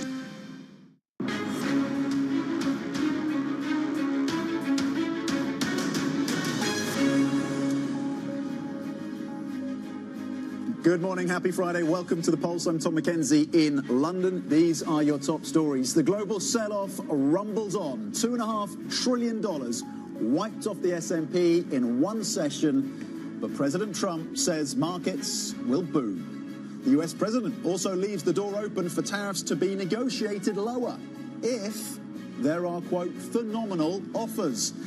Traders now ramping up their bets on more Fed cuts this year as they await the first comments from the Fed chair since the tariffs were announced. The dollar pairing some of its losses in the session today against the euro. Let's get you the pricing on euro dollar then. Your currency euro dollar, this is over 2 days at 110, moves of 1.4%. You saw a sharp drop, of course, intraday for the dollar yesterday. Overall, the greenback has wiped out all of its gains since Donald Trump won the presidency in November. The Bloomberg Dollar Index is down about 4% year to date. That's as a new wave of tariffs, of course, upended global markets and arguably the global trading system as well. Yesterday's drop in the Bloomberg Dollar Spot Index, then the sharpest intraday decline, as we mentioned, in data going all the way back to 2005. Let's bring in the analysis then. Meera Chandan, co-head of Global FX Strategy at JP Morgan. Meera, there's so many places to start with this story. Let's start on the dollar. What happened to the dollar's safe haven status? Because that appears to have crumbled. Well, the safe haven status, I don't think necessarily it has crumbled. I think we have to understand what actually drove dollar strength in the last couple of years. For the last 2 years, dollar strength was about U.S. exceptionalism, growth in the U.S. outdoing the rest of the world. U.S. equity is doing much better. Of course, on the economic side, the productivity, relative productivity was in a much better state. And what's happening now is that U.S. is finally catching down to the rest of the world. A lot of the underlying dynamics have become more stagflationary-like in the U.S. And in contrast, of course, we've had the U-turn in European fiscal policy, which I think is going to be a big source of support for the coming years for the euro, or at least provide some insulation. So I think... Is it the end of U.S. exceptionalism? I think we can agree that cyclically speaking, for the next 2 to 3 quarters, it is definitely a moderation, substantive moderation in U.S. exceptionalism. I think whether this lasts over the course of a year or longer is something we have to stay tuned for. But at the moment, the tariff policy is such that it is resulting in a rethink of the global growth outlook, U.S. included. And what that just means is that people are going to rethink where they hold risk assets, and the world is long of U.S. equities. That's part of what the dollar strength was about for the last couple of years. U.S. equities went up a lot relative to Europe, relative to China, and the dollar was strengthening alongside. So, of course, now if there's a growth scare, that's where the positioning overhang is. What's the cleanest way to play dollar downside, further dollar downside from here? So I think it depends on whether you think the U.S. will just moderate and the Fed will cut rates and it'll be fine, or whether you think U.S. is going to head into recession. Our own thinking from our economists is there's a 60% odds now of a recession.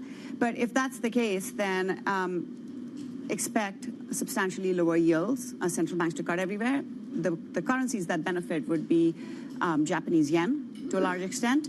Any of the low yielders like the Swiss franc. Usually Asia would benefit, but they're having to deal with tariffs. So I would say the Japanese yen is probably cleaner. But if you're in that other scenario where the Fed cuts rates a bit, the rest of the world cuts rates, maybe President Trump rolls back a bit of the tariff policy, there's a negotiated outcome, then some of these mid-yielders, euro included, euro would be a prime beneficiary of that. So look for substantial gains there. What does that 60% calculation on recession odds mean for your views around how far the Fed goes, with markets now pricing in 100 basis points this year? Are they getting ahead of their skis? I think the Fed's going to be in a tough place right now, because even before the tariff announcements this week, our economists were looking for core PCE to be north of 3%, right? And if with tariffs, that's going to be even higher a number. And of course, everything that the administration has said has indicated that their main assumption is the dollar will strengthen, but it's actually weakening, which means it adds to inflationary pressures in the U.S. So it remains to be seen whether the Fed's going to prioritize growth or inflation. Our view is that they will prioritize growth, meaning that the 100 basis points that you mentioned is not out of whack. However, I think regardless of whether they prioritize growth or inflation, it really spells negative for the dollar, because say they're focused on inflation and they don't actually cut as much, and that's a real pain trade for markets. It just means that that the risk asset unwind needs to be to a larger degree, and so the dollar weakens even further. Well, we can link that back to the yen, of course, with that yield differential then closing. What are you targeting on yen? So as part of, I would say that if we are ending up towards just what is priced in by markets right now, the target should be closer, the fair value is probably closer to 140 for dollar yen. If we're talking about outright recession with substantially larger rate cuts, then that can, I think, go down to the mid-130s pretty quickly. Mid-130s. 140 is kind of baseline at the moment in terms of... I think, with what's priced in, the dollar yen should actually already be close to 140. Okay, we're currently at 146 on the yen. It's just a little softer by 0.2 today, but that's largely arguably a function of slightly stronger dollar. But of course, given the gains that we saw for the yen yesterday, what are your other favoured trades for investors looking for shelter? Look, euro is a very interesting candidate to me, because there's a few things that are going on in euro. There's, of course, a U-turn on the fiscal policy that I mentioned that gives you a source of support for growth. To what extent does that offset the 20% tariffs? Well, I think 10% tariffs is completely offset by the fiscal support, according to our calculations. So we had assumed that if we get, a larger amount, say 20% in total, that's an extra 10%, that might elicit a bit of a response in euro dollar. But our view so far has been buy the dips in euro dollar, because the narrative has completely changed. It's the attractiveness of U.S. assets that's in question. And if you take a look at who have been the largest buyers over the last couple of years for U.S. equities, euro is definitely front and center. The Scandi currencies are front and center in that. A lot of Asian currencies as well, and Switzerland. So any of these countries where there's an overhang of U.S. equity longs, they need to now, with the rethink on global growth and U.S. growth, need to bring it back home, or at least adjust that. So it's a repatriation unwind story. It's a repatriation or an FX hedge, putting on FX hedge story. But regardless, it leads to substantive strength in the euro. So your year-end euro dollar target? We've penciled in 114 to 116 provisionally. And I think what we still have to see is, once the increased fiscal spending actually starts hitting the growth numbers, which is going to be a second half story, you're going to have potentially a period of time where Europe could be outgrowing the U.S.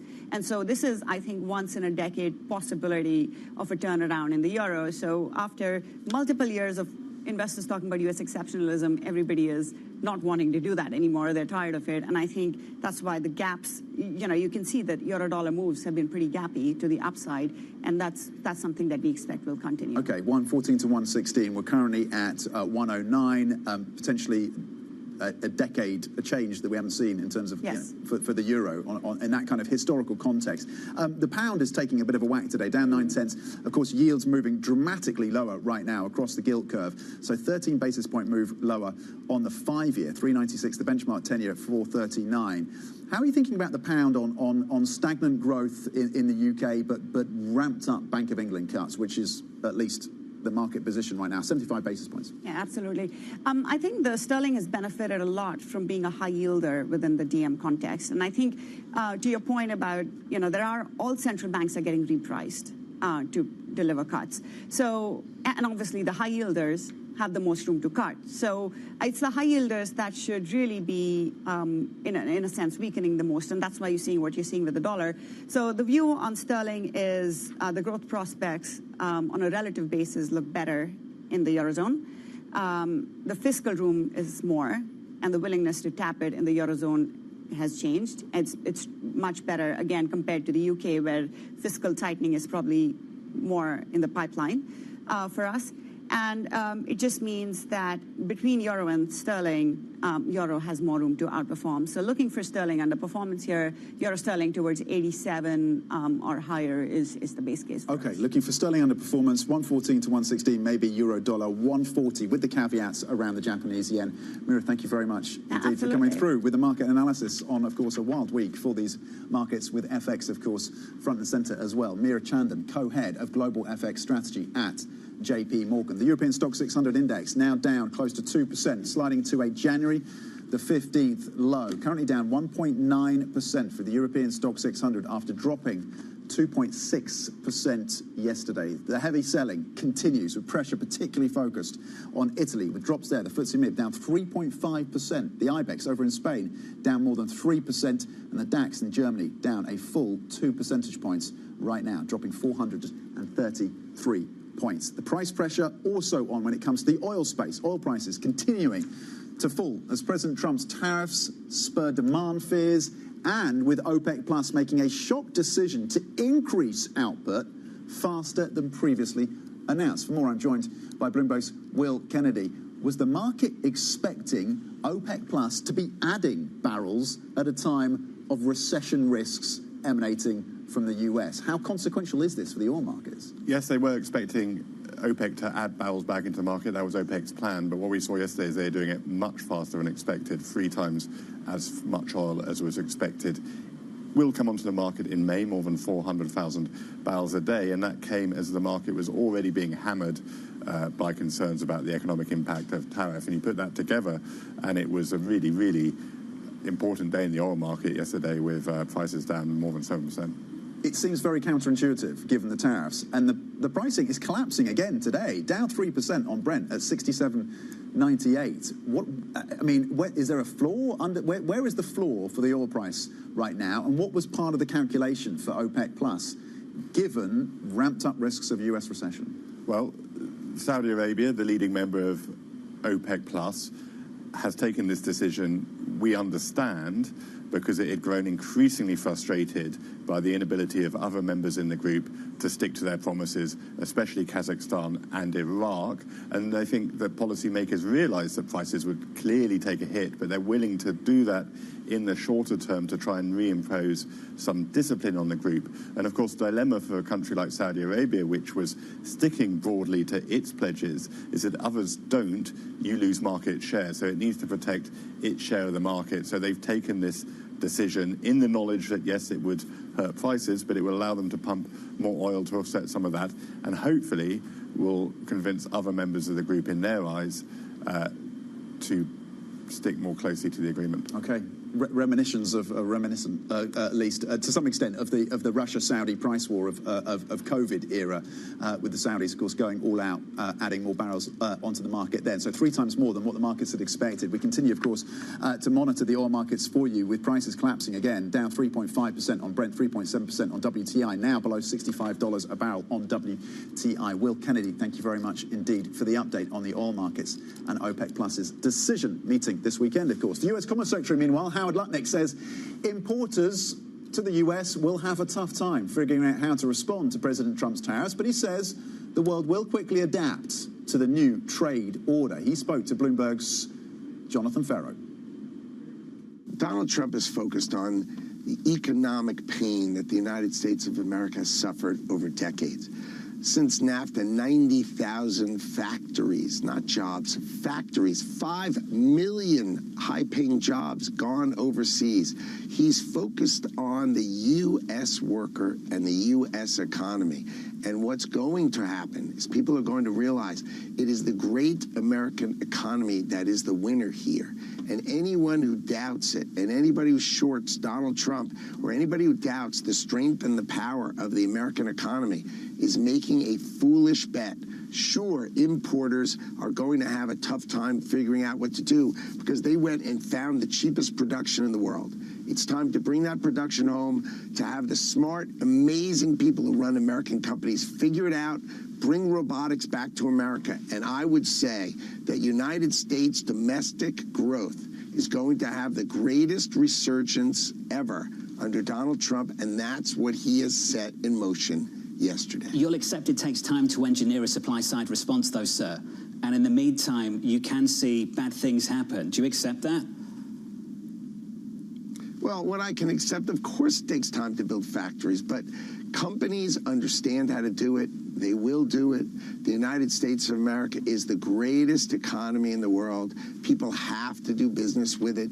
The rest of the world will bring down their trade barriers, and you'll see a great resurgence in our ability to sell agriculture overseas. You'll see factories being built here, and that factory production will be faster. So sure, there will be a rebalancing of those who make things in cheap labor markets, figuring out how to make them here. But ultimately speaking, and I think in much less time than you think, the world will reorder itself, will figure it out, and the United States growth rate will turbocharge compared to the rest of the world.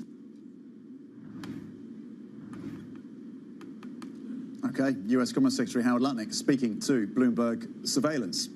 Meanwhile, Bloomberg has learned the Republicans in the US are considering a new tax bracket for those earning over $1 million to offset some of the costs of their tax bill. The move would be a stark departure from decades of Republican opposition to tax rises. Sources tell us that the new top rate could be around 39 to 40%, bringing it back to where it was under President Obama. It's been reported that the director of the U.S. National Security Agency has been fired. The Washington Post says General Timothy Hoare was dismissed alongside his civilian deputy, Wendy Noble. The move has been criticized by senior Democrats. A South Korean court has removed President Yoon Suk-yeol from office over his declaration of martial law. It paves the way for a presidential election within 60 days, which Yoon will be barred from contesting. Bloomberg's Sherian has more from Seoul. President Yoon Suk-yeol's impeachment has been upheld by the Constitutional Court just behind me. Right now, these are protesters that wanted the permanent removal of the president. They're cheering, they're celebrating, they're walking now towards Gwanghwamun. Now, a national election has been triggered. That needs to happen within 60 days. The leading contender at this point is the opposition party leader, Lee Jae-myung. Of course, right now the country is still being led by the acting president, Han Duck-soo, who wants to bring a little sense of stability. In the meantime, he's talking to his ministers. He's trying to bring some semblance of stability in a country that has been hit by tariffs from the United States, by economic woes. The Bank of Korea has faced many challenges in trying to support the economy, but now with a little bit more certainty over where the course of national politics goes from here, we'll continue to watch the latest developments as here in Seoul, at least in this side of the Constitutional Court, protesters are cheering the Constitutional Court's decision. Sherry Ann, Bloomberg, Seoul. Coming up with less than 24 hours to go, there is not much time left on the clock for a TikTok deal. We get the latest. This is Bloomberg.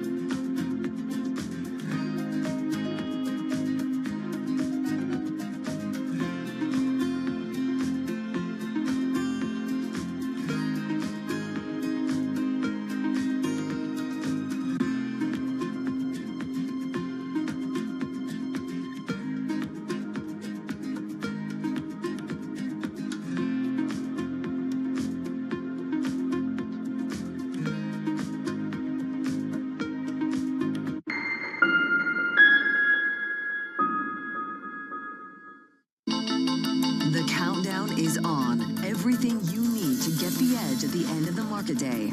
Big tech earnings kick off later this afternoon. Gilead is coming out right now. We have Take-Two numbers. Back to the markets, right? Our bread and butter. NVIDIA is one of the best stories in the tech space. That actually matters a whole lot more. It might shock some of your viewers. You're watching The Close. Get ahead of tomorrow's trading with The Close. Weekdays on Bloomberg. Context changes everything. Has the Fed decision under surveillance with the fastest coverage and exclusive analysis, including Powell's press conference. Nobody covers the Fed like Bloomberg. Listen carefully. Can you hear the rhythm in the markets? Not just in the syncopations triggered by inflation, but in the preludes leading to global elections, in the dissonance that moves the Nikkei, and the rising course conducted by AI. There's music in the markets, and if you want to learn to listen for it, we'll show you how.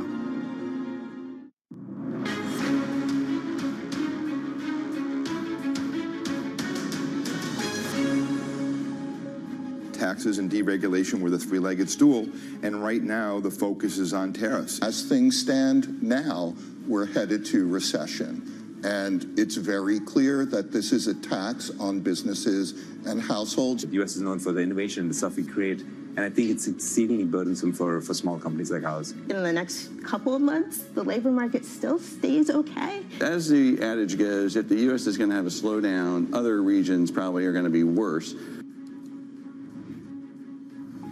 Some of the voices we have had on Bloomberg Television reacting to Donald Trump's latest tariffs. Now, AI stocks in the US have already lost over $3 trillion in market cap since mid-February, and may see more pain from the wider sell-off. That is the view of Bloomberg Intelligence. Its tech analyst Tamlin Basson joins me now for some of the details. We are seeing some huge falls then, Tamlin. I mean, you have to wonder whether or not some of those tech CEOs regret being up there on the podium during the inauguration of President Trump, or at least whether they wonder if this is what they'd bargained for.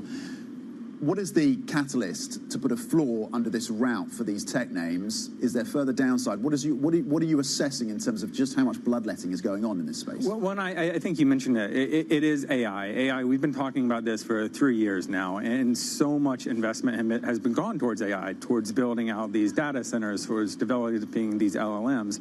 2025, we're looking at, investors are starting to wonder where are the returns on all these AI investments. We do expect more of these real-world use cases to roll out in 2025, led, of course, by sort of the agentic AI solutions.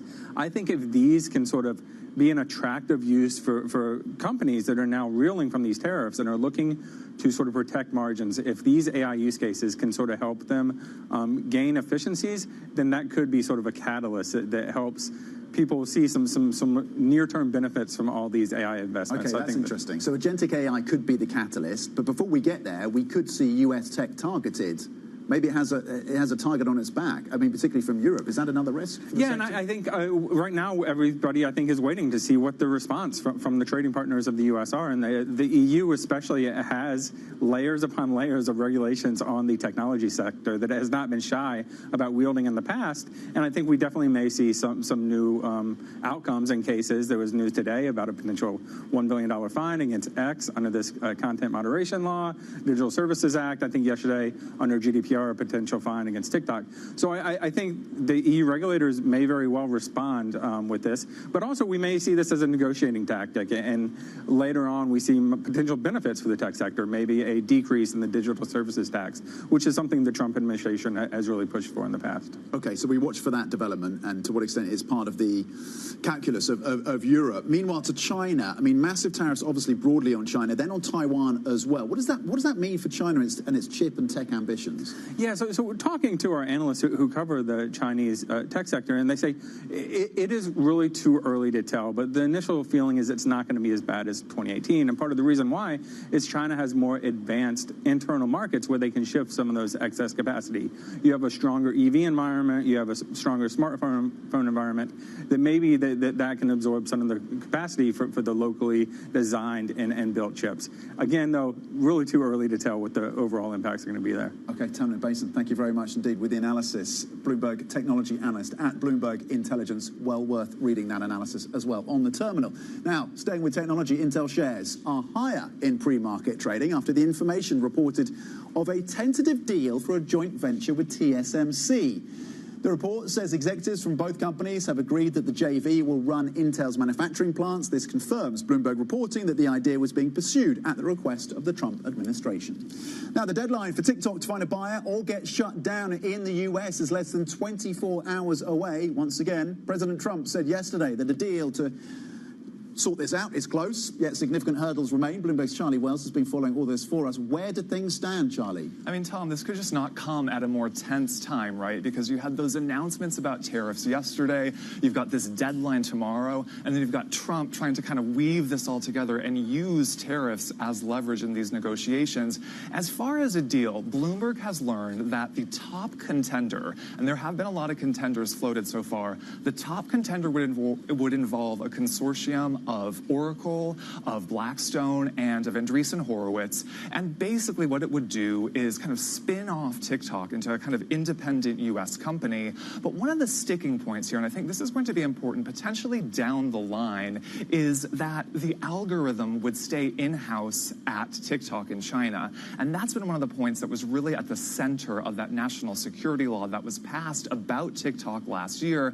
So that could make this difficult, right? But at the same time, you know, Trump has got to kind of bring together these investors to try to bring a deal that he has promised is close together. He's also got to get China to sign off on this. He's got to get ByteDance to sign off on this. But at the same time as well, Republican lawmakers helped support the passage of that law last year. They do not like what they see in TikTok. There are a lot of Republicans are China hawks. And so the concern here is a deal could take longer than the deadline, which is just a couple hours away, could take longer than that. But then on the home front, Trump starts to see pressure if he keeps extending this deadline longer than a couple of weeks, months, who knows? Yeah, as you say, there's a number of really tricky issues that they have to iron out before they get a deal. And of course, that deadline is on Saturday. And the key question around the algorithm, but also the cost of this thing as well. The investment will be significant given the value of TikTok US. Charlie Wells, who's been following that story for us and no doubt will be giving us an update on Monday as well, depending on what happens. Charlie, thank you very much indeed. Let's get back to these markets before we wrap the end of this show, because the sell-off continues in Europe after dropping 2.6% yesterday by the end of the close. The pressure continues on European equities as investors continue to adjust to this new global order. You're seeing the benchmark stock 600 now down more than 2%. Over in Spain, the FTSE MIB falling more than close to 4% is the drop over in Italy. The IBEX is off by 3.5%. And the bond rally continues apace. Money moving into gilts, into German bunds. You're seeing moves of 11 basis points on the 5-year here in the UK. Bunds, BTPs and treasuries all bid. Stay with us. This is Bloomberg. US tech is influencing global markets. Technology is driving business across Europe. Companies in Asia are betting on tech.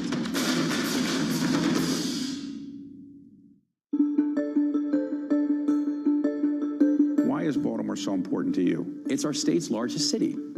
And if your state's largest city is not thriving, your state can't thrive. And that is just a mathematical equation, because the only way this is going to be Maryland's decade is if it's Baltimore's time. And so that's why we did focus on things like being able to extend the Orioles lease and make sure the Orioles could be here for 30 years. It's the reason we focus on things like the Preakness and keeping the Preakness in Maryland for generations to come. While we've invested in the convention center, the reason we focused on housing and getting rid of the vacant housing, the reason we focused on violent crime. And now Baltimore is having among the most precipitous drop of anywhere in the country when it comes to homicides and non-fatal shootings and carjackings and auto thefts. So if you can have Baltimore thriving, your state is going to thrive. So if somebody's watching this and they're not from Maryland, but they want to know a little bit about Maryland, what would you encapsulate in a paragraph or two about what people should know about the state of Maryland? I would say Maryland really is American miniature. You tell me what you want to do. And no matter where you're standing in the state of Maryland, I can tell you where to have a world-class experience within 2 hours. We're the home of innovation. We're the home of Johns Hopkins University, the home of the NSA, the home of NIST. We have so much to offer in the state of Maryland, and I think it's one of the reasons that people are so excited about the growth trajectory we're on.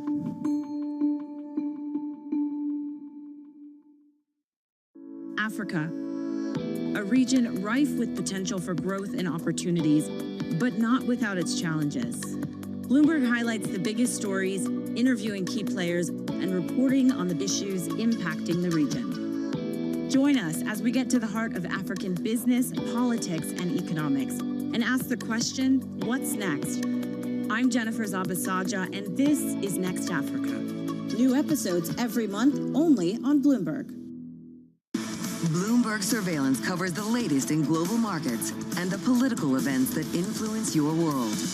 Join Jonathan Farrow, Lisa Abramowitz, and Anne-Marie Hordern. Only on Bloomberg. Context changes everything.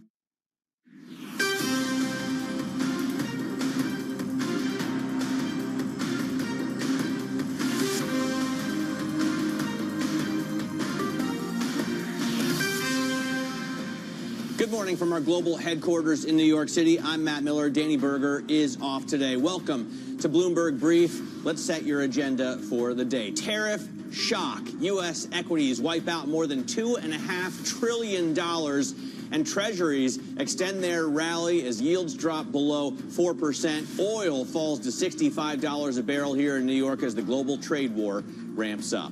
Markets boost bets on the Fed's rate cuts, now expecting 100 basis points of reductions by year end. We're going to hear from Jerome Powell today. All of that ahead of the latest jobs report. Coming out at 8:30, the survey is for 140,000. The whisper number is for 120. Take a look at where futures are trading right now near their session lows. On the S&P, down more than 0.7%. NASDAQ futures down 0.4%. The NASDAQ took a bigger hit than the S&P yesterday. And Russell 2000 futures right now down 1.5% after that index has fallen more than 21% from its highs in November. Small caps officially in a bear market. Take a look at treasuries. You see investors continuing to pile in to U.S. debt. Even after we saw the biggest drop in the dollar at one point yesterday in more than 2 decades, investors are buying treasuries, and the 10-year yield now at 3.9531, off another 8 basis points this morning. We're also keeping an eye on commodities. You can see that oil is trading under $65 a barrel on the NYMEX, 64.39. Brent crude down to 67.62. And gold selling off as investors looking for liquidity, right now down to $3,087 a troy ounce. In terms of the big stories we're watching, Stellantis is falling after the car maker temporarily halted production at plants in Canada and Mexico. The 25% tariff on imported vehicles that are not compliant with the USMCA may be a problem there. The move will result in a temporary layoff of 900 U.S. employees. Intel also rising after a report that the company tentatively agreed to a joint venture with TSMC that would run Intel's manufacturing plants. This would be the biggest story of the day if it wasn't, the day after Liberation Day. This plan is seen as a step to address Intel's financial struggles, a story we've been following for years now. And Sangamo Therapeutics shares are soaring after granting Eli Lilly exclusive rights to use its generic medicines for diseases of the central nervous system. So there's one bright spot in a sea of red this morning.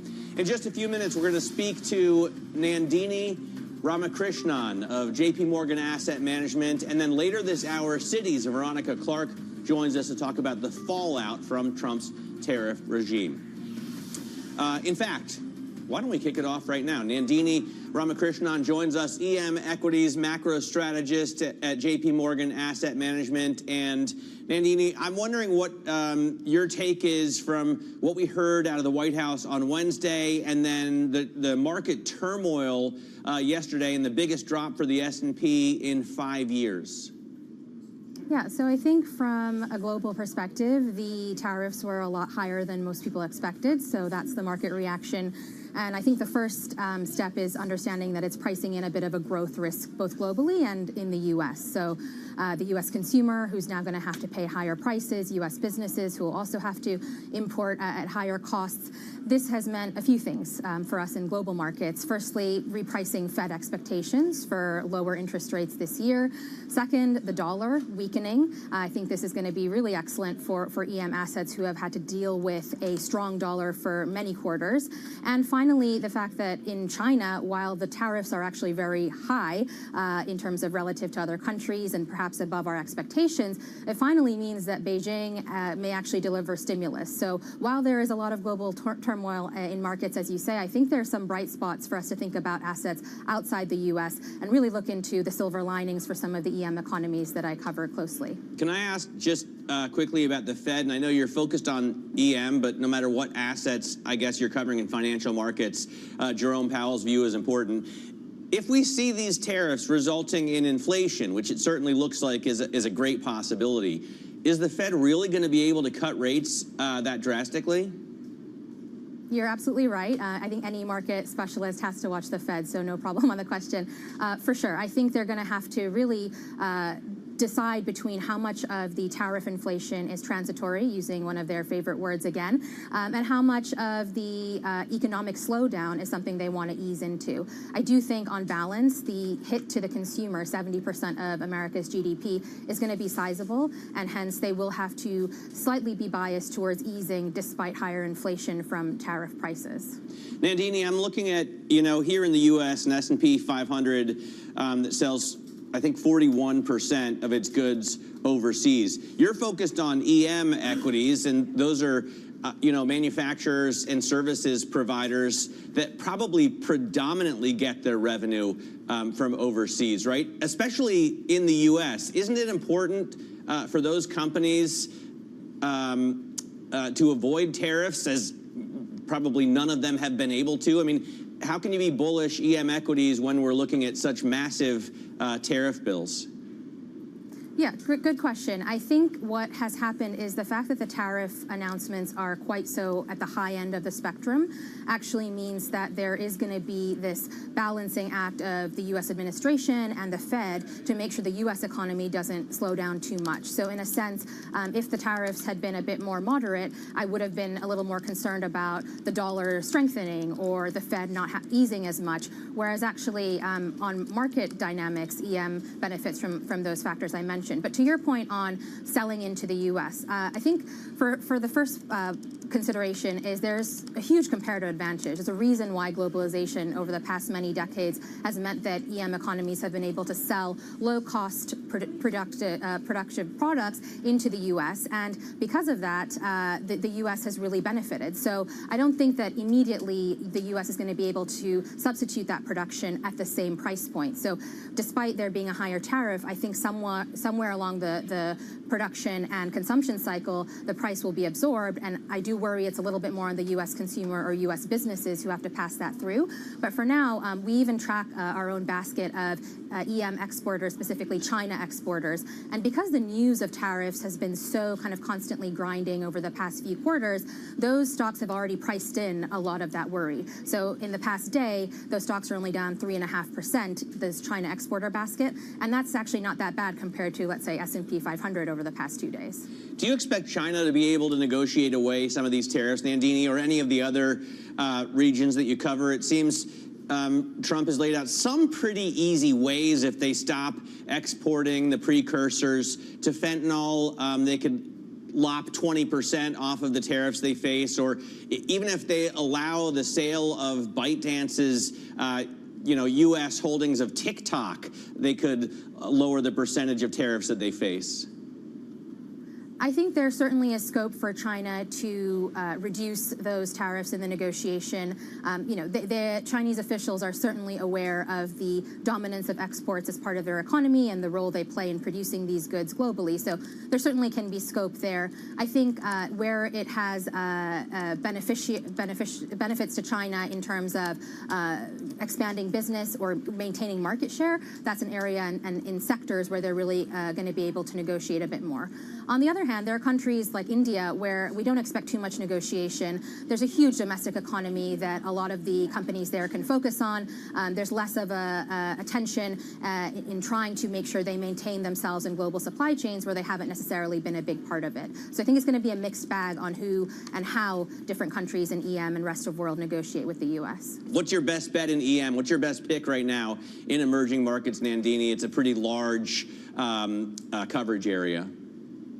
Yeah, so I think there's a couple of themes. One, I really like the domestic consumer that's not really related to any of this tariff stuff. So there's a lot of space for that in India, in Mexico. Mexico equities are doing really well. They're up versus rest of world. So you can find these themes across the board. I also think for longer term investors, the trade on shareholder returns. So we're seeing a lot of that in Japan, some companies in China giving more dividends, buying more shares.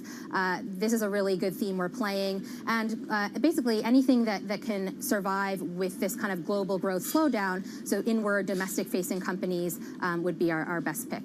Great to spend some time with you. Thanks so much for joining us. Nandini Ramakrishnan there from JP Morgan. Now let's get to some other top stories trending on the terminal this morning. Bloomberg sources say Republicans are weighing a new tax bracket for those earning $1 million or more to offset costs of their tax cut bill. Deliberations include a new top rate that would be around 39 to 40%. BP Chairman Helge Lund plans to step down as the oil giant pivots away from the net zero strategy he championed.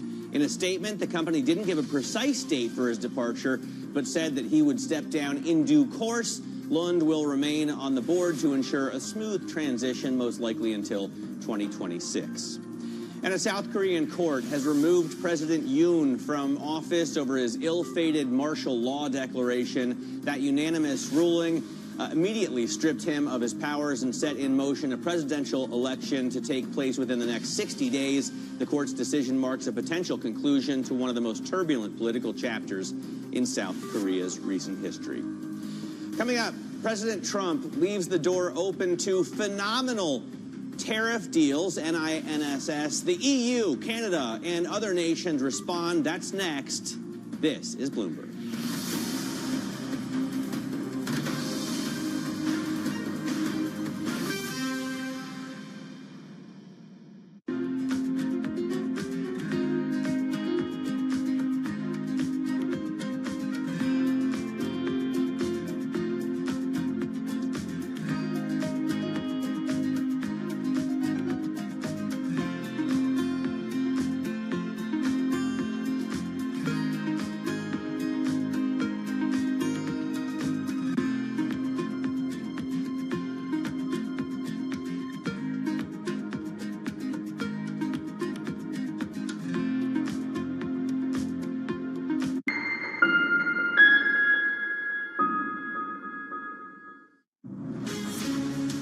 From the beating heart of global finance, economics, and politics, and wherever newsmakers are moving markets. Bloomberg brings you conversations that allow for deep discussions and important insights. What do you think the future is for inflation? Is this new normal? Are markets too optimistic? How do you worry about the things that are outside your control? How does the current fighting completely stop? I'm Francine Lacroix, and this is The Pulse, every weekday only on Bloomberg. Asia is at the forefront of some of the world's biggest stories. And we're here, where the action starts in Sydney. And in Tokyo, get ahead as the global trading day begins. The Asia Trade, weekdays only on Bloomberg. Get your fixed income fix. Watch Bloomberg Real Yield around the world right here on Bloomberg. Context changes everything. Jumpstart your trading day on Bloomberg Open Interest. 2 hours of single stock stories that are driving the opening bell action. We'll take you to Wall Street, Main Street, the C-suite, and beyond. These are companies that are growing their market. The great companies in the U.S. are the companies hitting the cutting edge. That's a different story. Get the inside track on what's buzzing in markets. With the players who are shaping the narrative. If you have bad earnings reports, you're going to get punished. They're not buying what the industry is selling. Join us on Bloomberg Open Interest. Every trading day, only on Bloomberg.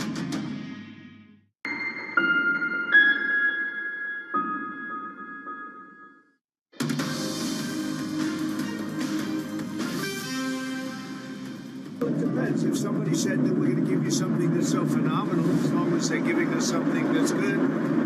For instance, with TikTok as an example, we have a situation with TikTok where China will probably say, we'll approve a deal, but will you do something on the tariff?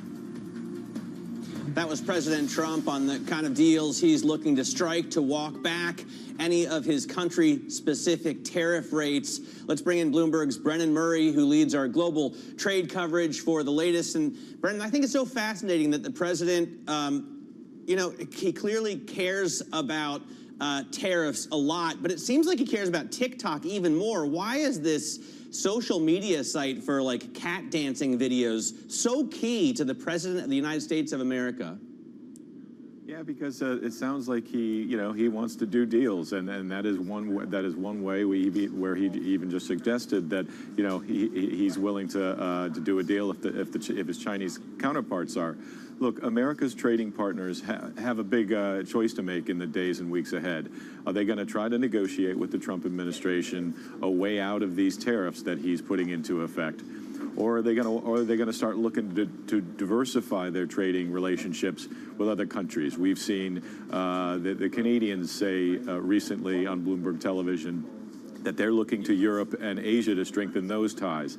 We heard leaders in Europe say, maybe we should encourage our companies to rethink their investments in the United States. So there's a lot to be answered yet as to whether Trump's tariff onslaught is going to drive countries to the negotiating table or drive them into some other alliances beyond the U.S. We have a big meeting of European trade ministers next week. That'll be very interesting to watch to see if there's cohesion or whether there's some fracturing along the lines based on the pain that the European economy is going to feel from these tariffs. I heard Doug Ford, the premier from Ontario, saying on Balance of Power that they may consider lowering tariffs as a gesture of goodwill and then hope that the U.S. would follow. But didn't Israel try that as well? And they still got slapped with retaliatory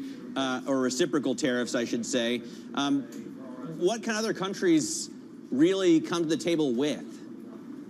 Yeah, I mean, it's the kind of thing is that there were a lot of mixed messages in the long list of tariffs that the administration released. So if you're sitting on the other side of the table from the Trump administration, you really don't know what they want that will get them to lower the tariffs that they're about to impose on you. So I think that's going to be part of the uncertainty that businesses have to deal with going forward. Is where are these tariff rates going to end up? Are they going to be rolled back? Are they going to be raised in some sort of tit-for-tat escalation? It just leads to, and I think you're seeing this reflected in markets yesterday and today, a whole lot of uncertainty about whether this is going to revitalize the American industrial base or hurt consumer confidence and business confidence and ultimately slow growth. Brendan, thanks very much. Brendan Murray leads our global trade coverage out of London. Now, America's biggest trading partner is the EU. It is weighing the costs of Trump's tariff bazooka. French President Emmanuel Macron urged European firms to suspend U.S. investments until the trade war can be resolved. What's important is that we pause future investments or those announced in recent weeks until we've clarified things with the United States. Otherwise, what message would we send if we have major European players investing billions of euros in the American economy at a time when they are hitting us? So we need collective solidarity. For more, Bloomberg's European correspondent Oliver Crook joins us. He is live at the NATO Foreign Ministers Summit in Brussels. Oliver, what are the harshest retaliatory responses that you've heard suggested thus far?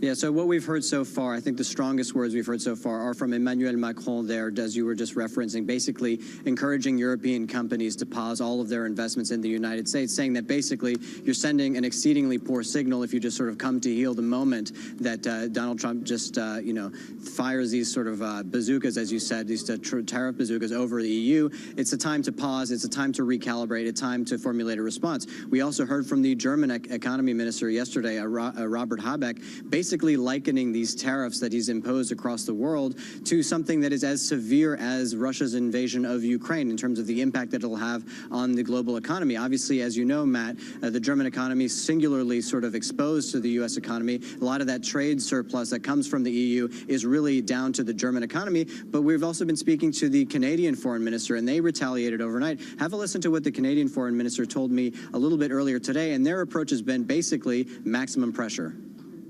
I think the only strategy the U.S. is putting on the table right now is they want to have strong hands every time they're negotiating with countries, and they want to do bilateral deals. What is clear is the president wants to do a global reset on trade, and it's his vision to do so. I've had conversations with Secretary Rubio about that, and the question is how much political capital is President Trump willing to spend on a recession? And Matt, it's fairly clear that the United States is banking on the fact that they're basically the only game in town and that everybody will fall in line. But what I'm hearing from foreign ministers, what I heard from the Canadian foreign ministers, is that this realignment of global trade that the United States is trying to orchestrate is going to have consequences elsewhere. And it means that the Canadians are looking to build stronger relationships with the EU, stronger relationships in Asia Pacific. So again, we'll see to what degree this sort of gamble by the Trump administration will pay off. But also the question is, how much economic pain are they willing to endure? This is going to be a waiting game, and it's going to hurt everybody. The Canadians trade over $700 billion with the U.S. every year, but the EU collectively trades about $1 trillion with the U.S. every year. And as the outgoing chancellor has said in Germany, is the largest single market in the world. Can they act in unison? I mean, can the EU really agree to a serious retaliatory response? Yeah, Matt, I think this is going to be at the center of discussions that we're going to begin next week in Luxembourg when you have the EU trade ministers assembling there to basically try to orchestrate a collective response. You'll remember earlier in the week, Ursula von der Leyen was sort of guarded in her language, saying that we're preparing measures, not really committing to the direction to go. But as you say, Matt, it's always difficult to find consensus within the EU on a number of different issues. And as we were just talking about, Germany is highly exposed to the United States on the question of trade. For many other European nations, this is not the primary issue. Many of them on the eastern flank, for example, really would like to continue to keep the U.S. on board, keep them on side for the question of defense and the question of Ukraine. And there is a question, I think, for European leaders to what degree all of these issues, foreign policy, economics, trade, and defense, basically all sort of bleed together in the mind of the Trump administration. And that is going to open some debate here within the European Union. Oliver Crook reporting from Brussels. Thanks very much for that. Oliver is our European correspondent on the continent. Coming up, up against the clock. With the TikTok deadline looming, potential details of a potential deal are starting to take shape. We'll tell you them next. This is Bloomberg.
What makes it India's time? It's us women who are going to transform India. I truly feel that the time for Indian women has come. They're not only breaking glass ceilings, but they are redefining, whether it is in sport, whether it's in medicine, whether it's in creative arts. They are everywhere. And I have so much positive energy that comes back to me when I'm talking to Indian women. And I just think that all these little girls and boys, I don't want to discriminate, who are now in school-going age, imagine once education, sports, we empower them. What a difference they would make not only to India, but to the planet and the world. And the world needs it now than ever before.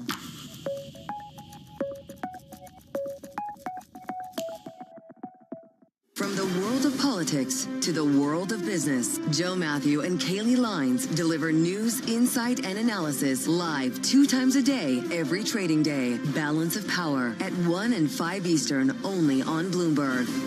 Welcome to the world of decentralized finance. Massive outperformance from Bitcoin. Bloomberg is covering all things crypto, the people. The tectonic shift emanating from Washington. All we're looking for is clear rules and an ability to build in the United States. Crypto shouldn't be partisan. The transactions. Really a record-breaking moment. Crypto VC is back. And the technology. It's really the beginning of a global on-chain economy. And if America doesn't embrace it, we're going to be left behind. Bloomberg Crypto, only on Bloomberg.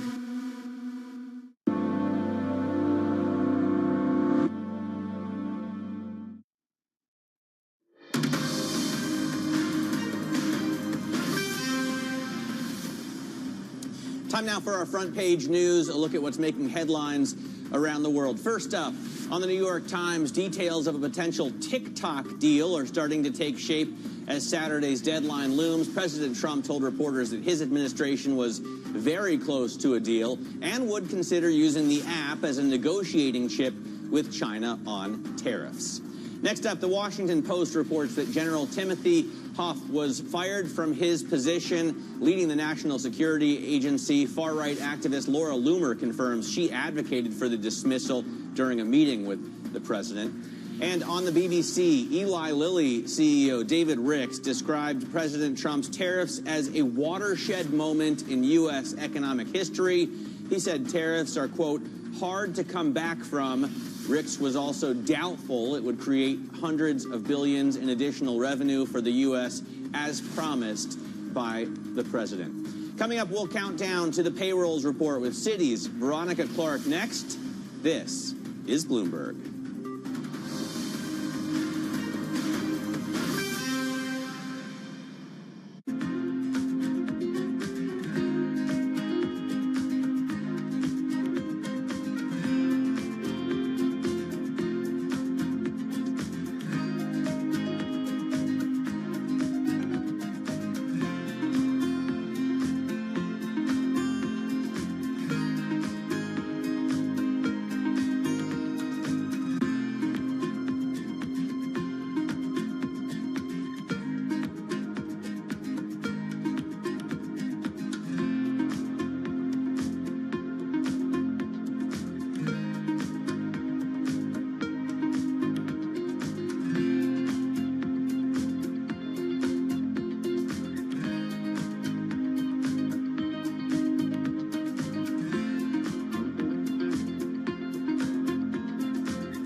Davos, you were asking a question of President Trump, and he didn't quite answer the question, and he asked you a question. So the question he asked you was something like, why are you not banking certain groups?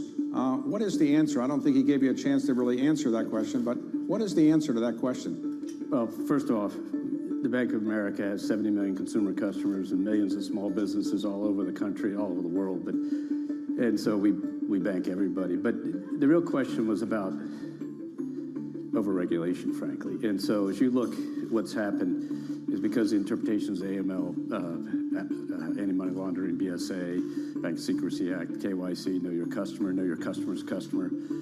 You know, there's a lot of burden upon the banking system to both report suspicious activity reports and do a lot of analysis. And we have to close accounts, so we can't tell people why we did it. And often we're told by authorities to close accounts.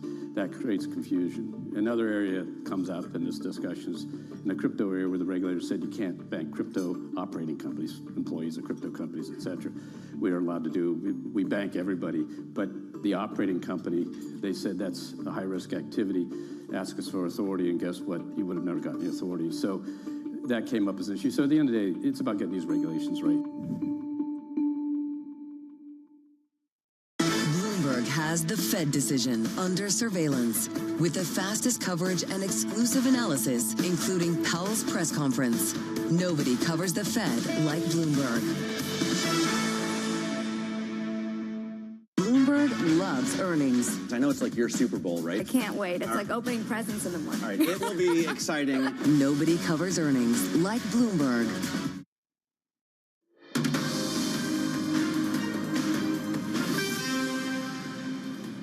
From our global headquarters in New York City, welcome to Bloomberg Brief. I'm Matt Miller. Let's set your agenda for the day. Tariff shock. U.S. equities wipe out $2.5 trillion. Treasuries extend a rally, and oil drops as the global trade war ramps up.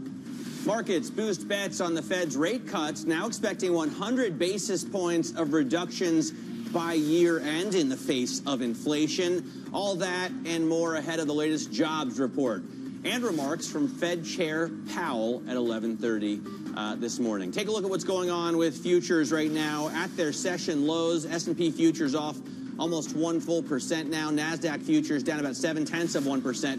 Russell 2000 futures down more than 1.5%. And the small caps are in a technical bear market now after falling 22% from November high. In terms of Treasuries, here you can see the U.S. 10-year yield well under 4% at 3.9475, a drop of more than 8 basis points, and the curve steepener is on as well.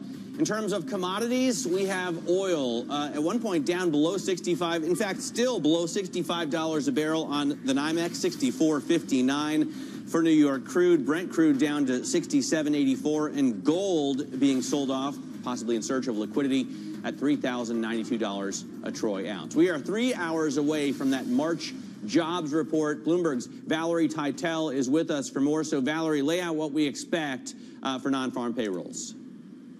Yeah, yet another catalyst for the market to contend with in just a few hours' time. 140K is the consensus estimate. This would be a drop down from the prior reading of 150K. So more labor market loosening in the cards. The unemployment rate is expected to stay steady at 4.1%. The risk is, Matt, is for a bad print. That would really be an acceleratory move to the downside when it comes to this risk-off move in the equity market. But some economists are out there arguing that it's too soon for this tariff shock to show up in a weak labor market print. We might have to wait for a few more months to get a weak print reading. But we will get Powell's take on the number. He is speaking just a few hours after this print. This comes as the market has really accelerated the amount of cuts that it expects from the Federal Reserve. We're now expecting 100 basis points of cuts. That's 4 cuts between now and year end. When he spoke only 2 weeks ago, it was around 2 cuts expected from the Federal Reserve. Well, the market will be very very closely watching whether he echoes any of this economic pessimism.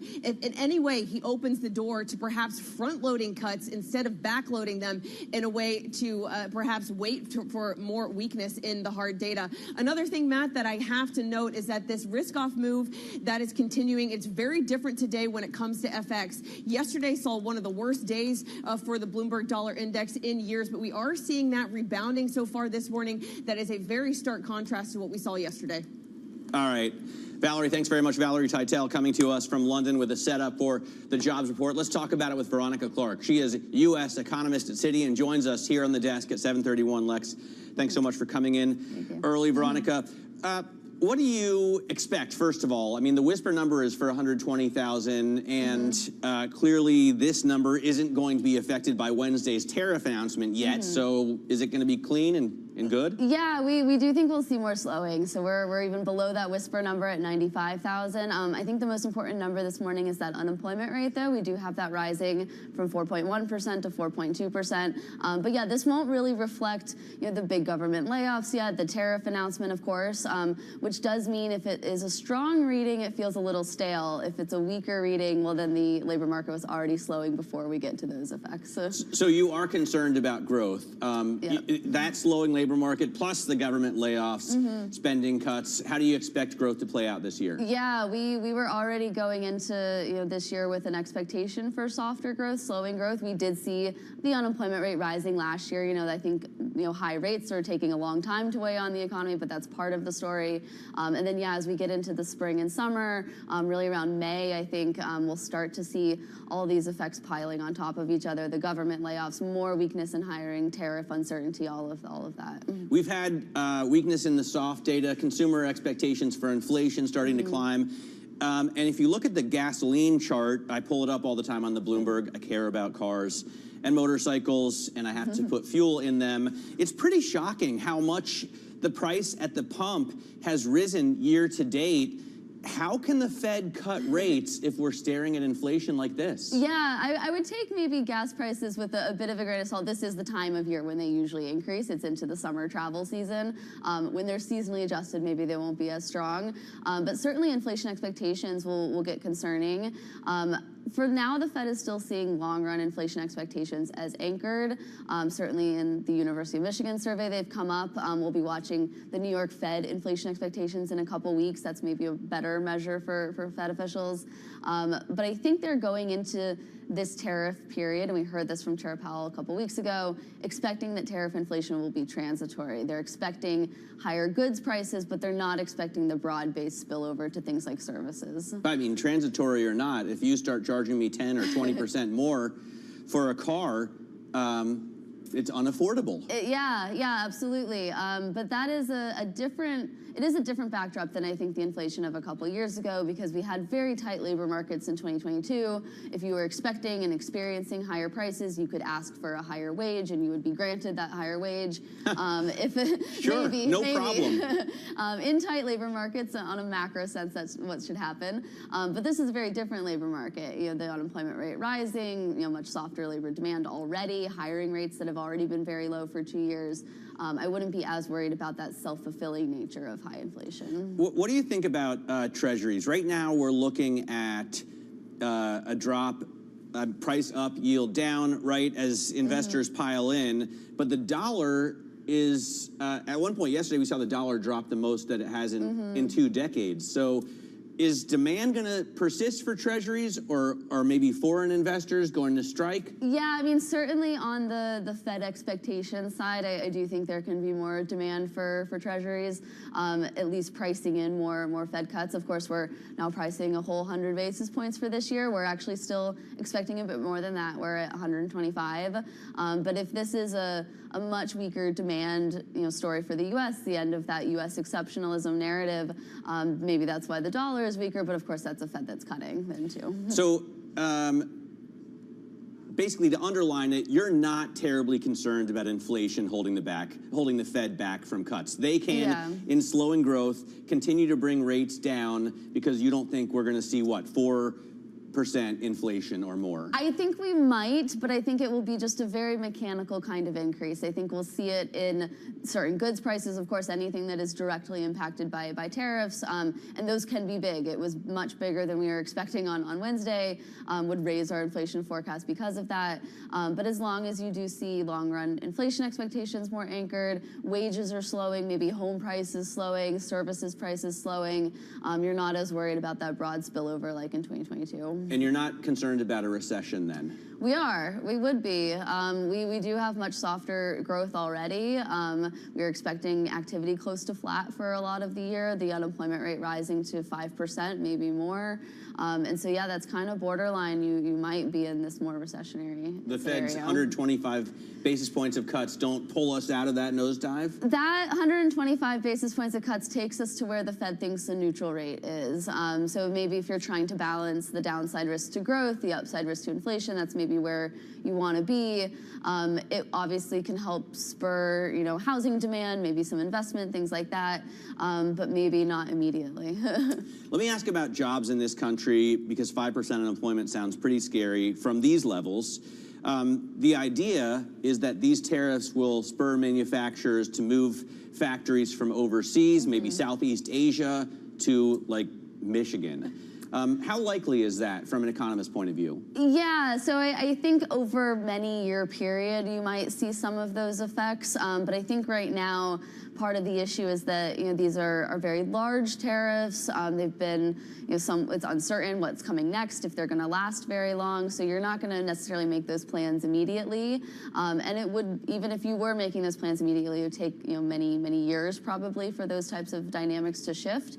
And in the meantime, manufacturing is a very exposed sector to tariffs. We did see manufacturing contracting in 2018, 2019. So you don't expect us to see a replacement of those. I think Trump always says 90,000 factories have been wiped out here in the U.S. What would you say we bring back, like 10,000? I wouldn't know a number for that. We really don't think of economic activity in terms of factories, maybe industrial production and things like that. But I think the most immediate effect in the near term is going to be negative for manufacturing. All right, Veronica, great to have you here with us this morning. Thanks so much for joining us. Citi's Veronica Clark talking to us about the economic effects of this new tariff regime. Now, two other top stories trending on the terminal this morning. A South Korean court has removed President Yoon from office over his ill-fated martial law declaration. The unanimous ruling immediately stripped him of his powers and set in motion a presidential election to take place within the next 60 days. The court's decision marks a potential conclusion to one of the most turbulent political chapters in South Korea's recent history. BP Chairman Helge Lund plans to step down as the struggling oil major pivots away from the net zero strategy he championed. In a statement, the company didn't give a precise date for his departure, saying only that he would step down in due course. Once a new chairperson has been chosen, Lund will remain on the board to ensure a smooth transition, possibly until 2026. And the Trump administration has outlined changes it wants from Harvard University in a letter days after threatening to end as much as $9 billion in federal funding for the school. The changes include eliminating DEI programs, a broad ban on masks, and merit-based admissions. The demands mark an escalation of a pressure campaign that has targeted several U.S. universities. Harvard confirmed receiving the letter, but didn't comment. Coming up, the price of oil continues to drop as the global outlook gets clouded by trade war. More on that next. This is Bloomberg.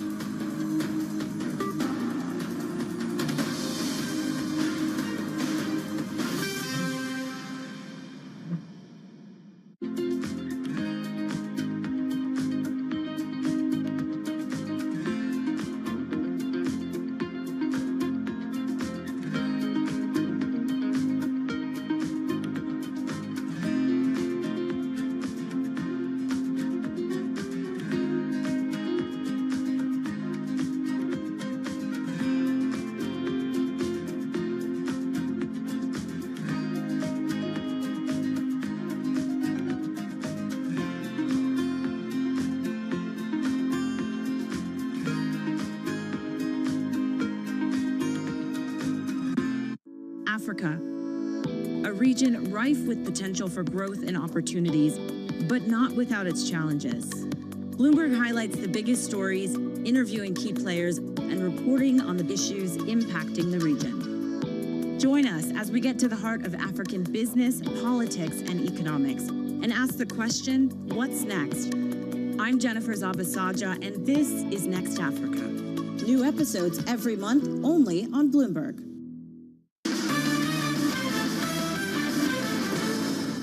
But what about the diagnosis? If the diagnosis at the end is worries about growth rates, yeah. How do you get from point A to point B? Why do you worry so much about that end goal of better growth? Because if we can't grow, you're going to have a much more inflated debt to GDP and federal deficit, and that's not good for the economy. Growth is really critical, and I think what's underappreciated is what the inputs are to get to the growth number. And so we talked a little bit about productivity. I hope that we can continue to produce at 2% indefinitely on productivity. I think that would be great. But you got to make sure you have the other levers in place, I think, to buoy that. So if you look back over the last several years, we've had 8 million immigrants come into this country in the last 4 years.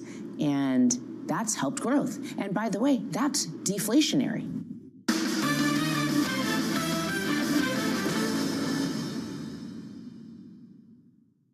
Listen carefully. Can you hear the rhythm in the markets? Not just in the syncopations triggered by inflation, but in the preludes leading to global elections, in the dissonance that moves the Nikkei, and the rising course conducted by AI. There's music in the markets, and if you want to learn to listen for it, we'll show you how.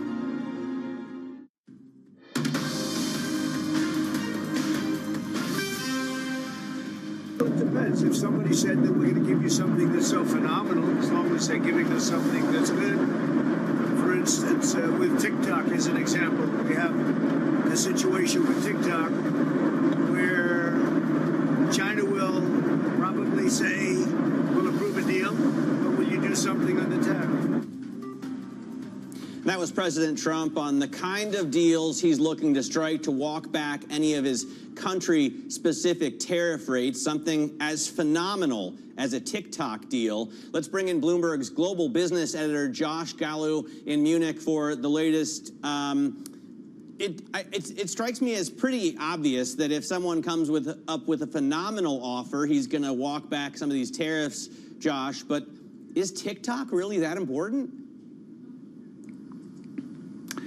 Well, sometimes it's not entirely clear what's most important to Trump, right? Sometimes he's looking for a massive political victory, and that's something that that's been signaled all along. But beyond that, you know, you have to look at the structure of these tariffs, and there is a school of thought that the 10% blanket tariff is maybe there to stay, while all the others are up for negotiation. And you know, as he said in the quote that you just played, he's looking for deals, and this is creating great uncertainty for companies that are having to decide how long these are going to be in place, at what rate actually it's going to be in place when they're thinking about long-term investment decisions, supply chains, and whether to put money into the U.S. to avoid it. So there's a lot up in the air still, even though these were announced with great formality yesterday. These are executive orders, not acts of legislation. They can be changed today if he wanted to by just signing a piece of paper.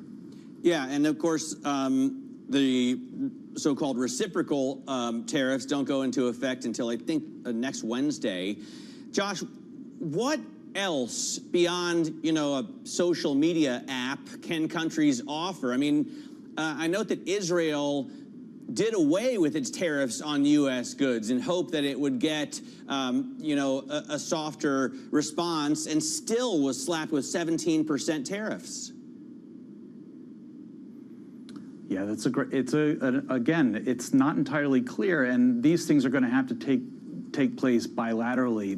They're already being flooded with requests, and different markets are understandably responding differently. So you have Europe and China, just as Canada did, taking a pretty firm approach, saying they're going to retaliate. But on the other hand, you have places like Vietnam, Cambodia, much smaller markets that they really don't have a lot of negotiating power. So what they will have to do to get some relief here isn't entirely clear, but they're pursuing it very aggressively. The EU is, of course, in a different position. They're going to play hardball, and they're talking about anything from taxes on digital services to even using their anti-coercion law, which would allow them to start cutting off trade, cutting off services, and even public procurement, foreign direct investment, things like that would escalate things very quickly. You are sitting in Munich, the heart of BMW. Of course, they also produce a lot of vehicles here in the U.S. But the companies that you talk to, and you're global business editor for Bloomberg News, how many of them are planning on relocating more manufacturing to the U.S. in response to this?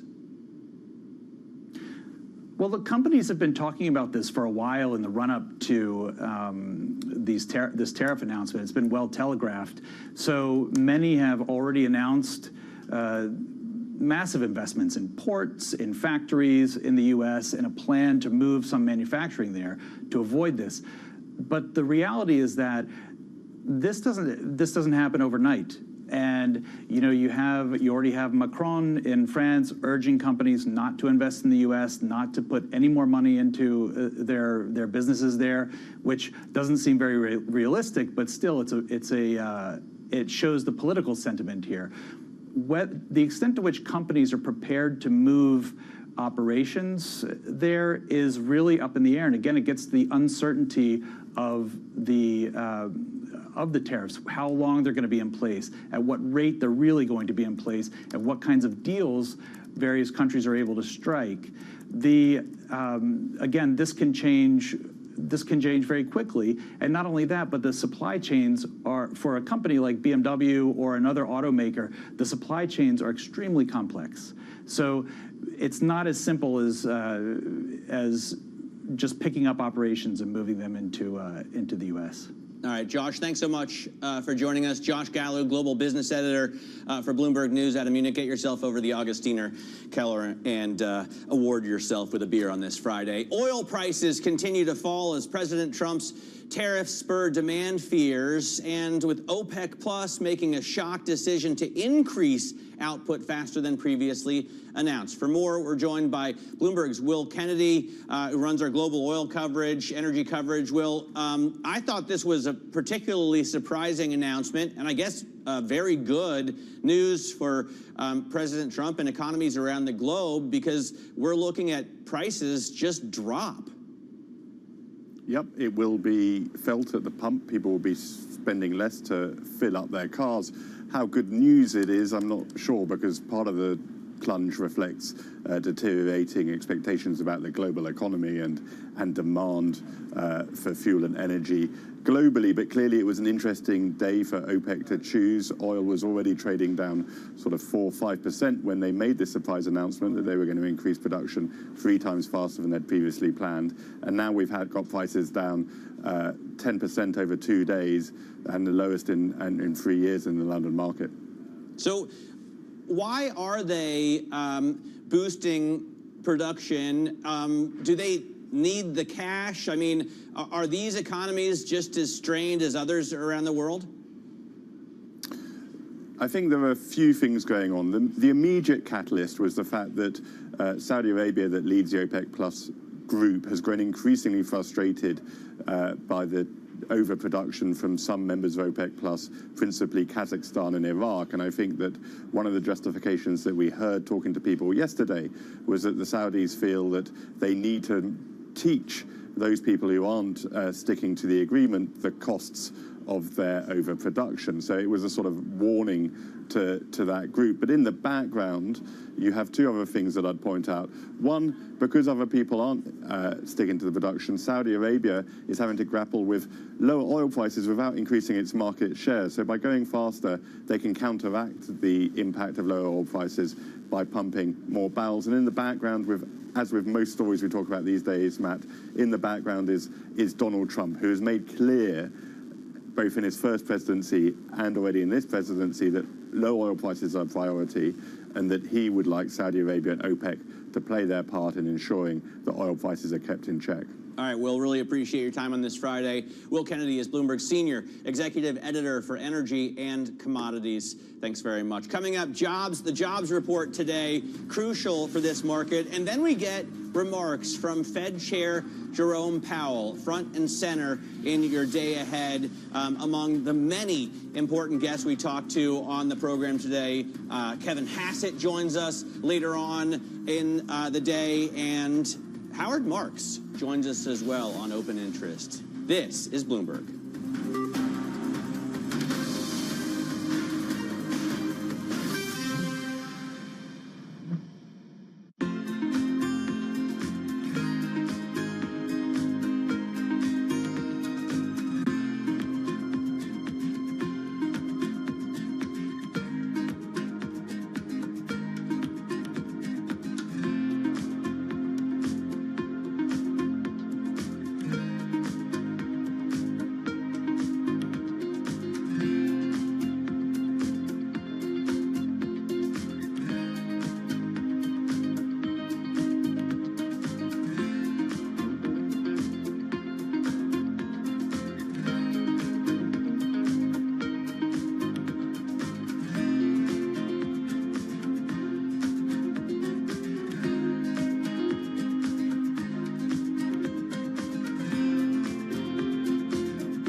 This is Bloomberg Daybreak Europe. I'm Tom McKenzie in London. These are the stories that set your agenda.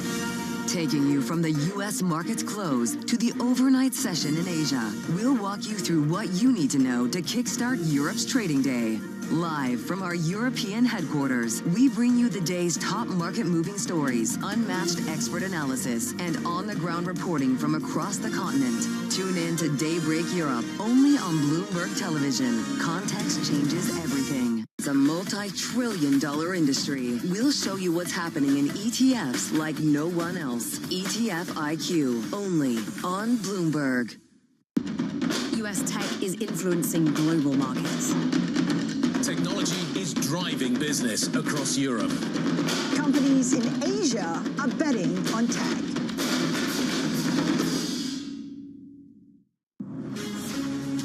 From the beating heart of global finance, economics, and politics, and wherever newsmakers are moving markets, Bloomberg brings you conversations that allow for deep discussions and important insights. What do you think the future is for inflation? Is this new normal? Are markets too optimistic? How do you worry about the things that are outside your control? How does the current fighting completely stop?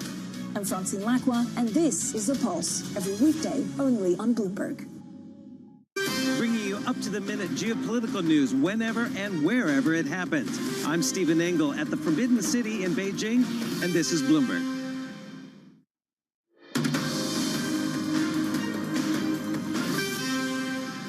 This is Bloomberg Brief. I'm Matt Miller here in New York City. We are seeing the Euro Stoxx 50 index, a collection of the biggest stocks in Europe, drop to correction territory. It is now off 10% from its high. However, the Stoxx 50 is still up 1.7% year to date, and if you're an American investor, in dollar terms, it's up 8%. So better than we're looking at in America. The jobs report coming out, speaking of America, at 8:30 a.m. Eastern time. It's the main event. We're going to hear from Fed Chair Jerome Powell at 11:25. That will also be crucial for these markets. And then we get more Fed speak throughout the day. Michael Barr at noon, Governor Chris Waller at 12:45. In terms of the stocks to watch, Exxon and other energy stocks are extending losses as OPEC boosts production and we see the price of oil fall. Apple is also lower after losing more than $313 billion in market cap in one session yesterday. And then Intel gaining after a report the firm has tentatively agreed to a joint venture with TSMC to run Intel's manufacturing plants. That's all from me here in New York. Surveillance is up next. This is Bloomberg.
in 2000, post-Napster, generally everybody wrote off the recorded music industry, including the investment community. And I didn't mind that chapter because then I got left alone. And actually, I think out of that period, we started to create better art because the pressure wasn't on from the technology to be the most powerful chapter. And then iTunes came in, and iTunes, to Apple's credit, did have a boutique taste mentality about the store, which meant that I think they understood. I can tell you from that period that the artists that came through were of a very high quality because it was encouraged to be boutique. Now, ironically, this chapter has made us more money times 5 than the iTunes chapter and the post-Napster chapter. But an algorithm tells you what you want, not what you might like. And there's a difference between what you want, but with streaming, the downside is you have incredible penetration, and we have hundreds of millions of people around the world. And so that has been very lucrative as a business.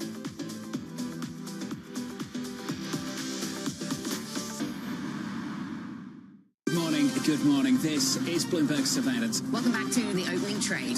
This is Bloomberg Technology. This is the Asia Trade. This is Wall Street Week. Welcome to Balance of Power. This is Bloomberg Television. Bringing you up-to-the-minute geopolitical news whenever and wherever it happens. I'm David Gura in Rio de Janeiro, Brazil, and this is Bloomberg.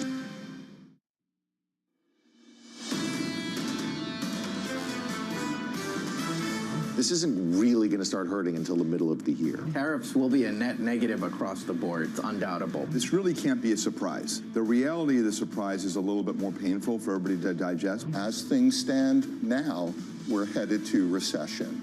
And it's very clear that this is a tax on businesses and households. If the US is going to be in a waning economic environment, then it's most likely going to drag the rest of the world with it. This is Bloomberg Surveillance with Jonathan Farrow, Lisa Abramowitz, and Anne-Marie Hordern.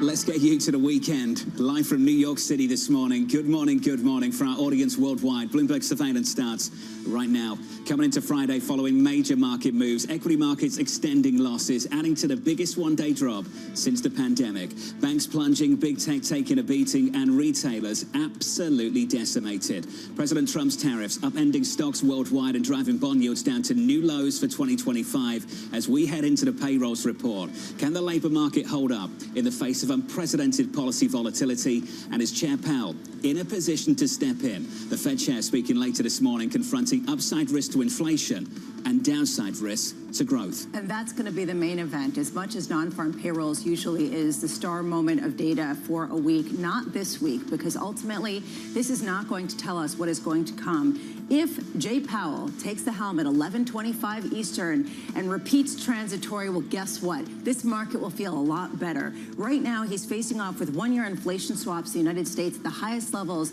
since 2022 as Wall Street firms across the board downgrade their expectations for growth, and he has to send some kind of message. For the S&P 500 as well, very quickly, the bear case is quickly becoming the base case. Lori Calvasina of RBC, new year-end price target, 55.50, down from 6,200. Our second cut so far this year, and she's not alone. And this line, our old bear case for the index this year has become our new base case. It's pretty much across the board. You see this drumbeat of downgrades to the outlook. Not only Lori Calvasina, but Mark Heffley from UBS overnight coming out and reducing the December 2025 forecast to 5,800 from 6,400. A less pessimistic look. Look, the most interesting aspect about all of these downgrades is most of them are still expecting gains. They have not fully capitulated to this idea that we could see some sort of truly bear market continue. Is it predicated on the idea of a Fed put, which is getting baked into this market right now, or is it predicated on a policy shift in Washington, D.C.? People don't believe the tariffs. Correct. Big step back. We've had a 5% move on the index in the last 24 hours, and when you go through all the research, speak to all the investors, the overwhelming consensus is this won't actually happen. What will happen if it does? April 5th is over the weekend. The reciprocal tariffs come in a week away. How long are they going to wait before they realize that maybe this is something they have to fully internalize? And what does that look like in terms of downside risk? And I think that is the correct question to ask. What exactly are we pricing in? Is it just the uncertainty around these tariffs, or is it the actuality of a tariff rate unseen for 100 years? Hard to see that that's the case, but at what point are they going to believe it, given that maybe President Trump dropped a tea leaf, phenomenal deals he would accept? Define that. Go for it. Weekend reading. Should we get to the price action? Yeah. High yield yesterday finally started to break.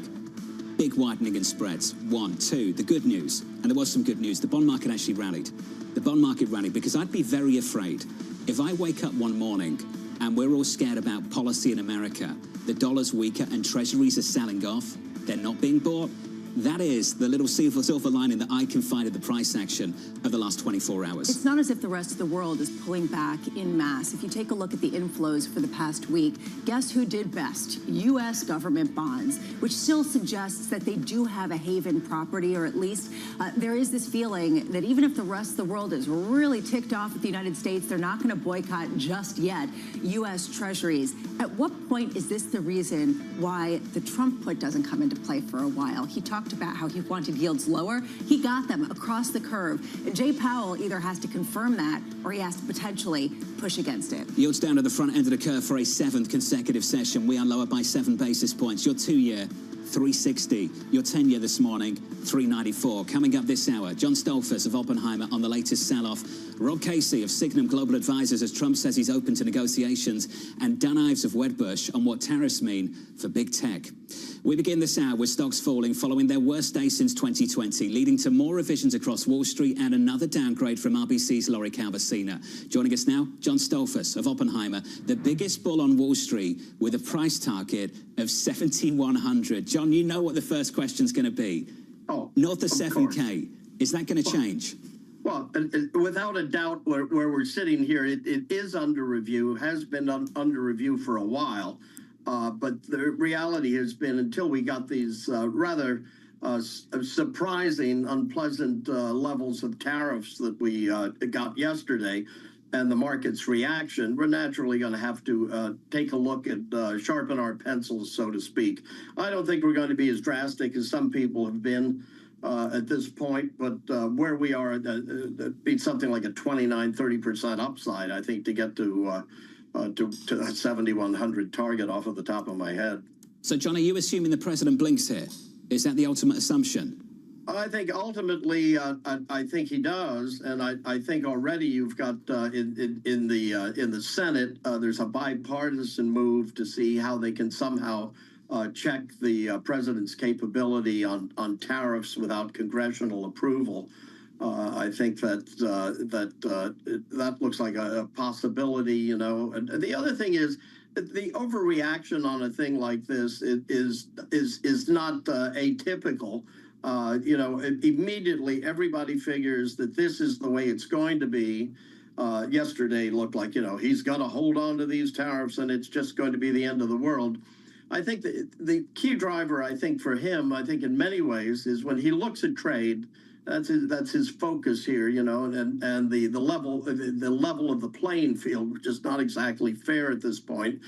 He figures if we're the biggest buyer in town, and the rest of the world is actually, with evidence particularly in China, but elsewhere around the world, suffering from overcapacity in manufacturing, which has been built over the last 40 years, not only in China, but throughout emerging markets and developed markets, usually with a destination of those products for the U.S., that there's a chance that others will come to the table. We've been of the opinion, John, that it's going to be cooler heads will prevail. But thus far, they haven't shown up at the dinner table.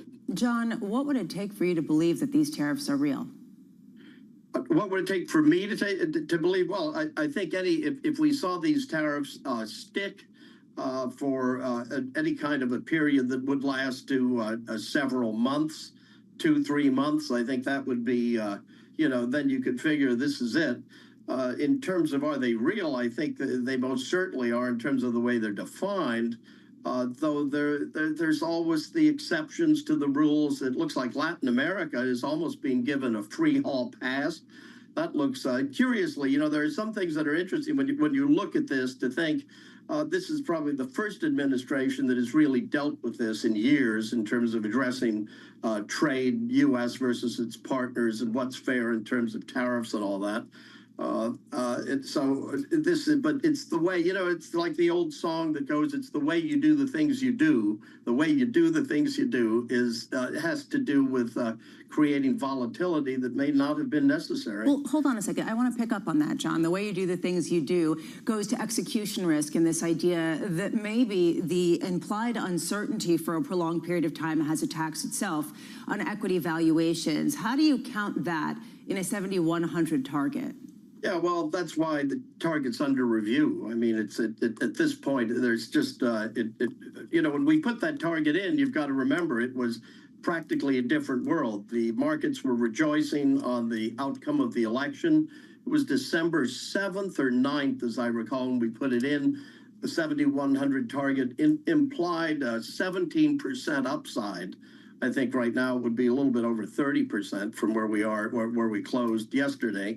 The other thing is, it's where we are today is likely not where we're going to be tomorrow, in that already the pressure is coming in, not only stateside, but from around the world, as to what does this mean? Are you really serious? All that questioning in this. And I think that all that brings us closer to some kind of that moment when genuine negotiations start. But this was the first big shot across the bow, so to speak. It was, or more so, was throwing down the gauntlet. But it really, we were very much surprised that it was as dramatic and really, we thought, a little bit overdone. John, there's so many variables here, one of which is how others will respond. Big headline crossed on a Bloomberg terminal just seconds ago, so allow me to share it with you.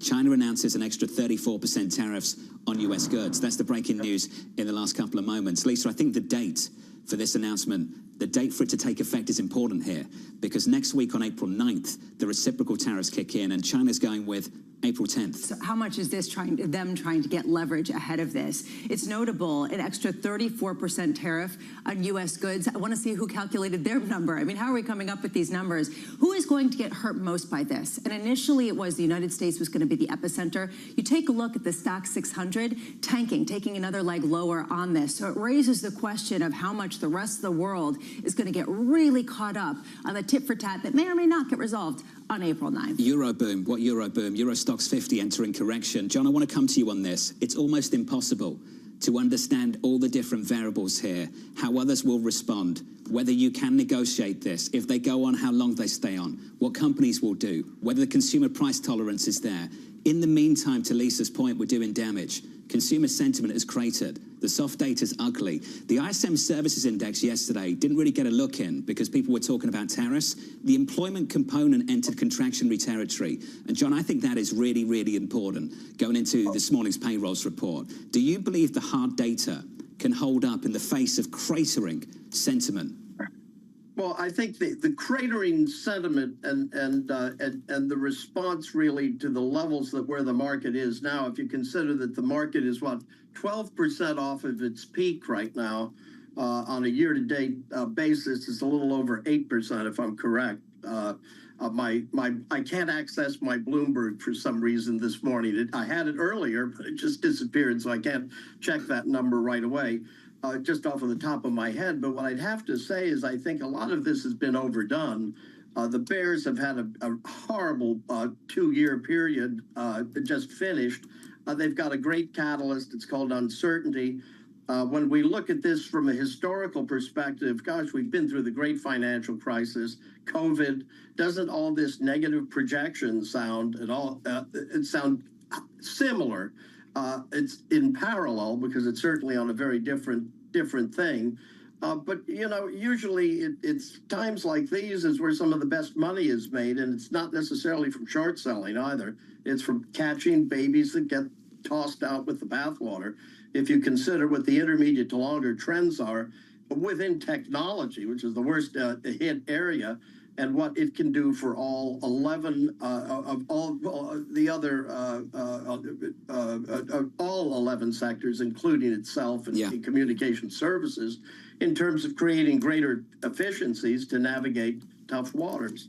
You know, as you know, I've been around this business for 42 years. My first rodeo was October 19th, 1987, when the Dow fell. I think it was 23% in a day. That's very different than from the beginning of this year to now. S&P 500 off 8%, and from its peak, its max drawdown at this point is 12%. We think this is, we have to put the drama in perspective and recognize, I think, that this is a workout period. And when these things happen, you generally find that cooler heads will prevail. I can't help but think of, what was it? Was it March or April of 2020? People were predicting all. But John, as you know, in March and April of 2020, policymakers panicked. They did big things, and you know the old cliche on Wall Street, you can stop panicking when policymakers start to.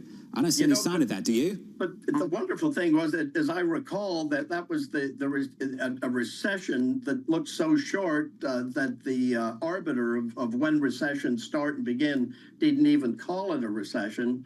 The decline was, I think it was over the course of a month. It was significant decline, as I recall. It was a bear market decline, and then it just popped back because enough liquidity was provided that helped us through that. In this case, it's a question of really bringing down the rhetoric and raising the process, the quality of negotiation. Because a few weeks ago, we said that we were surprised that the European markets were doing as well as they were, because we just look at it and we think it's a question of the biggest buyer is the U.S., and it's a tough one to replace. You can say we'll go to the emerging markets and replace it, but the problem is the emerging markets don't have the same buying power. They don't have the same middle class. China can outbuy anybody in terms of Ferraris, okay? Yeah. It can outbuy anybody in terms of Birkin bags and Louis Vuitton bags, what have you. But when it comes to, the basic commoditized stuff, whether it's pen and pencil sets or, I don't know, probably what this hotel room is furnished with, the U.S. is the one that can write the check. John, do me a favor. When this equity review is complete, come back on a program and we'll talk again next week. John Stolfus there of Oppenheimer on the latest equity market. I want to get back to this breaking news. The latest from China, announcing an extra 34% tariffs on U.S. goods. That will hit next week, the day after the reciprocal tariffs from America are set to kick in. The reaction in Europe. Can we turn to European equity markets? Lisa, check this out. The DAX down by more than 3%. Over in Italy, we're down by close to 6% on the FTSE MIB.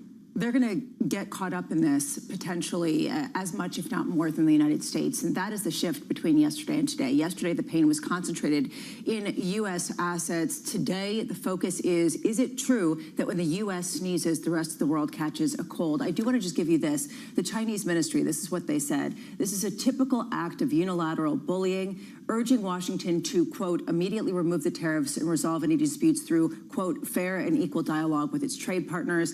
How much is them trying to get an upper hand in negotiations ahead of April 9th? Let's see if they can negotiate it. The overwhelming consensus right now, waking up on a Friday morning on Wall Street, is that this still doesn't happen. This takes long weeks and long months to internalize. And maybe then it's too late. If you took a look at the talking points that the administration put out to its people yesterday, they included there was no room for negotiation. Take that as you will, but they're not coming out saying, let's get a deal done. They're coming out saying this has been structurally unfair for a very long time and we need to change it. Equity futures right now, session lows on the S&P. We're down another 1.6%. Let's get you an update on stories elsewhere this morning. Here is your Bloomberg brief. China announcing 34% reciprocal tariffs on the United States. The Customs Tariff Commission saying the additional tariffs are set to take effect on April 10th. Elsewhere, President Donald Trump saying he's open to tariff cuts in return for, quote, phenomenal offers. Trump adding that his plan gives the U.S. great power to negotiate,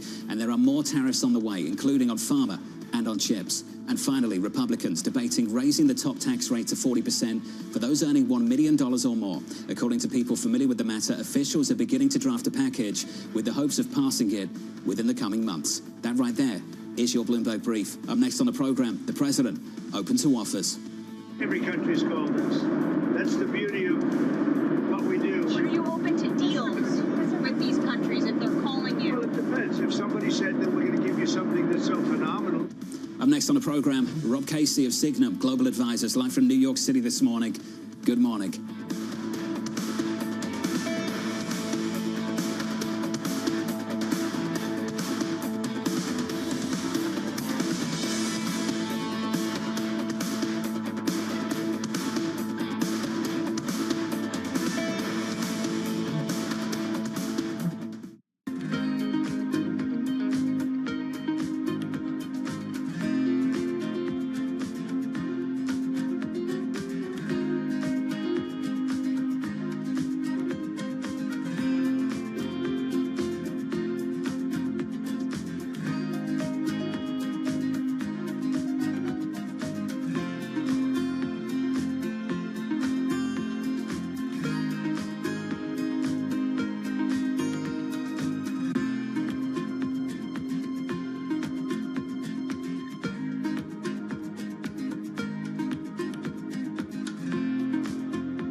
Bloomberg brings you breaking news 24 hours a day.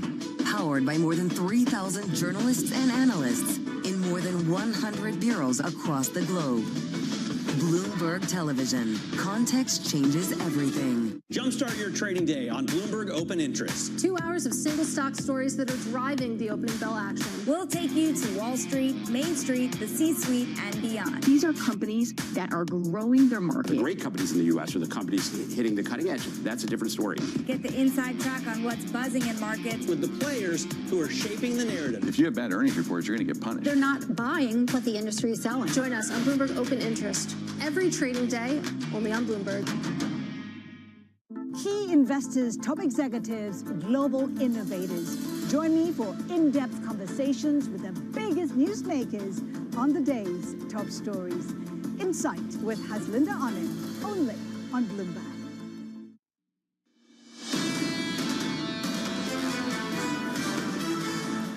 Session lows on the S&P were down by 1.7% on the S&P 500. On the Nasdaq, we're down by another 1.8. Under surveillance this morning, the president open to offers. There was a sick patient that went through an operation on Liberation Day, and it's going to be a booming country. Every country's called us. That's the beauty of what we do. We put ourselves in the driver's seat. Are you open to deals with these countries if they're calling you? Well, it depends. If somebody said that we're going to give you something that's so phenomenal, as long as they're giving us something that's good. Here's the latest this morning. President Trump saying tariffs give the U.S. power to negotiate. The president reiterating his willingness to offer tariff relief for China if Beijing approves the sale of U.S. TikTok operations. Bloomberg's Wendy Benjaminson joins us now for more. Wendy, welcome to the program. China's got an offer. It's a 34% tariff. This tit for tat. How much worse is that going to get? Who knows? But if that is any indication of how it's going to go, we know France and Germany are considering retaliation. Japan is holding its fire. We're just going to have to see how this all shakes out. But that clip of Donald Trump on the plane saying, you know, he was open to negotiations. This is classic Donald Trump. He throws these extreme proposals out there, these extreme policies, and then uses that as leverage to get what he wants on other things, like how are tariffs related to the sale of TikTok, which was legislation passed in the Biden administration to force the sale. So he's conflating all of these things to manipulate other countries to do what he wants. Are they going to come to the table, Lisa? That's the question that I'd be asking this morning. We spoke to the Commerce Secretary yesterday, and I said, maybe you don't have the leverage you think you have. The Chinese aren't coming to the table. You see no sign of that. Where's the call between Xi and Trump? That's not on the cards at all. This is the key question, and the reason why potentially you're seeing Europe do really badly on the heels of this. You could say, first of all, they're caught in the wake of this, but second of all, how do they come to the table with something phenomenal? at a time when they've got a lot of disagreement with their union members. And with China, they have a lot more leverage when they're trying to make their economy more domestic. So it is a huge gamble. There's huge execution risk. At the same time, a lot of people are trying to say, you know, there is something structurally unfair, and maybe this goes to resolve it. Rob Casey of Signum Global Advisors joins us around the table. Rob, good morning. Morning. What on earth did you tell clients yesterday? Well, I think we told clients, first of all, that this was bigger than we expected, right? And I think it was essentially bigger than everybody expected. We also told clients that we think 10% sticks on April 5th. We are skeptical that we see the April 9th reciprocal tariffs laid out as President Donald Trump announced on Wednesday, and as Commerce Secretary Lutnick, among others, keep telling us, or told us over the course of yesterday. We think instead negotiated, punted, maybe shied away from. John and Emery were trying to get to this with Howard Lutnick yesterday about where this number came from, where the formula came from. He kind of didn't give a full response, but a lot of people keep wondering, what is this formula that we're working with, and who is in the driver's seat? Do you have a sense? Well, in terms of the driver's seat, I think you have to look at two people, Jameson Greer and Howard Lutnick. I think it's pretty clear to me that Bessent is potentially a little bit of a deer in headlights at this moment, right? He said for weeks, if not months, that this would not be as bad as Wednesday was. You know, over the course of the campaign, he really seemed to be the calming presence, right? I mean, he was auditioning for the job at that point. He wasn't in the seat yet. But I think at this point, it's Greer, it's Lutnick, and I also think we have to remind ourselves that the person making these decisions, as he said time and time again, is President Trump. So it's not sort of a, Wizard of Oz behind the curtain. I think on Wednesday, Donald Trump woke up and was presented with some options, and this is the menu item that he chose. There's a real question here about how open he is to doing deals. He said phenomenal offers. Unclear how many phenomenal offers are coming out. 34% tariffs by China. Maybe that's a phenomenal offer in a different kind of way. How much are the people who you talk to counting on some sort of deal coming to pass? Well, I still think it's probably a sort of a latent consensus that we do get some sort of negotiations, and that April 5th and April 9th don't go off. Rob, can I jump in? Why do you believe that? Where does that come from? Is it just the mutually assured destruction that this economy just craters? Where does that faith come from? Well, I mean, so far over the course of President Trump's second term, he's made 20, really serious tariff threats, right? He's only laid on 4 of those, twice on China, on steel and aluminum, and on autos, right? Everything else he's rolled back. And in particular, he continues to roll back threats against Canada and Mexico. One could say that that's because Canada and Mexico are following through on the promises that they've made. But I think, honestly, it's because of the markets, they puke when they hear about tariffs on USMCA countries, our biggest trading partners. Markets did not really puke when we got the first 10% on China. They didn't really puke when we got the second 10% on China, so those have stayed, right? But I still think that there's sort of a push and pull as to what President Trump wants to do and what he feels able to do post hoc. Well, markets are certainly puking now, and I think that's the ultimate position we need to stress test throughout this morning. Where does that faith come from? And will it stand up to the pressure of the next few weeks? And does President Trump care if the markets puke this time around? If the bond market isn't puking, it's doing quite the opposite. And that is a real test at a time when a lot of people are saying, okay, let's try this out. Okay, what does this do? It loses about a quarter of a value of most of your major retailers in the United States. Yesterday, Trump also said that he was potentially going to add additional tariffs. Rob Casey of Signum Global Advisors. Rob, good to see you. Lisa mentioned the bond market. We're down 15 basis points at the front end of the curve. Up next, we'll talk big tech. Dan Ives of Wedbush from New York City. This is Bloomberg.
in case you missed it on Balance of Power. The statute governing the FTC says commissioners can only be removed for cause. Was there any indication that you were fired for cause? No, there was no claim of cause, and the statute actually specifically says cause means neglect, malfeasance, or inefficiency, and there was no claim of any of those. So as we talk about some of those other examples, keeping in mind we are having this discussion with you on the day we got a Fed rate decision, is this directly applicable to what is supposed to be an independent central bank? Is that one way in which market participants should be looking at this? Yes, that's exactly right, and market participants should be scared. To be clear, there's no legal difference between Jerome Powell and me. In fact, he and I were both originally appointed by President Trump, and if the president can illegally remove me, he can illegally remove Jerome Powell. People should be very worried about that. Don't miss Balance of Power, live every weekday. Welcome to the world of decentralized finance. Massive outperformance from Bitcoin. Bloomberg is covering all things crypto, the people, the tectonic shift emanating from Washington. All we're looking for is clear rules and an ability to build in the United States. Crypto shouldn't be partisan. The transactions. Really a record-breaking moment. Crypto VC is back. And the technology. It's really the beginning of a global on-chain economy. And if America doesn't embrace it, we're going to be left behind. Bloomberg Crypto, only on Bloomberg.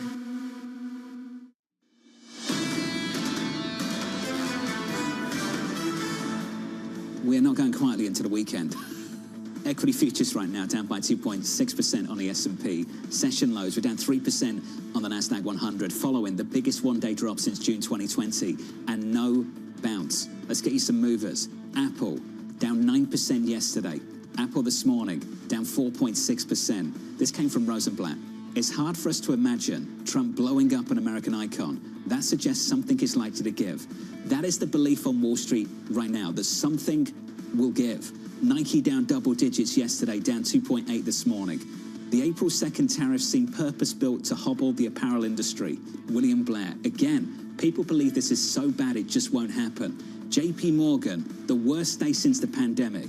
So outside of the regional bank crisis, this is the worst day since the pandemic yesterday for JP Morgan, down this morning by 5.7%. They deliver earnings, Lisa, this time next week. How do they give guidance? How on earth do they do that?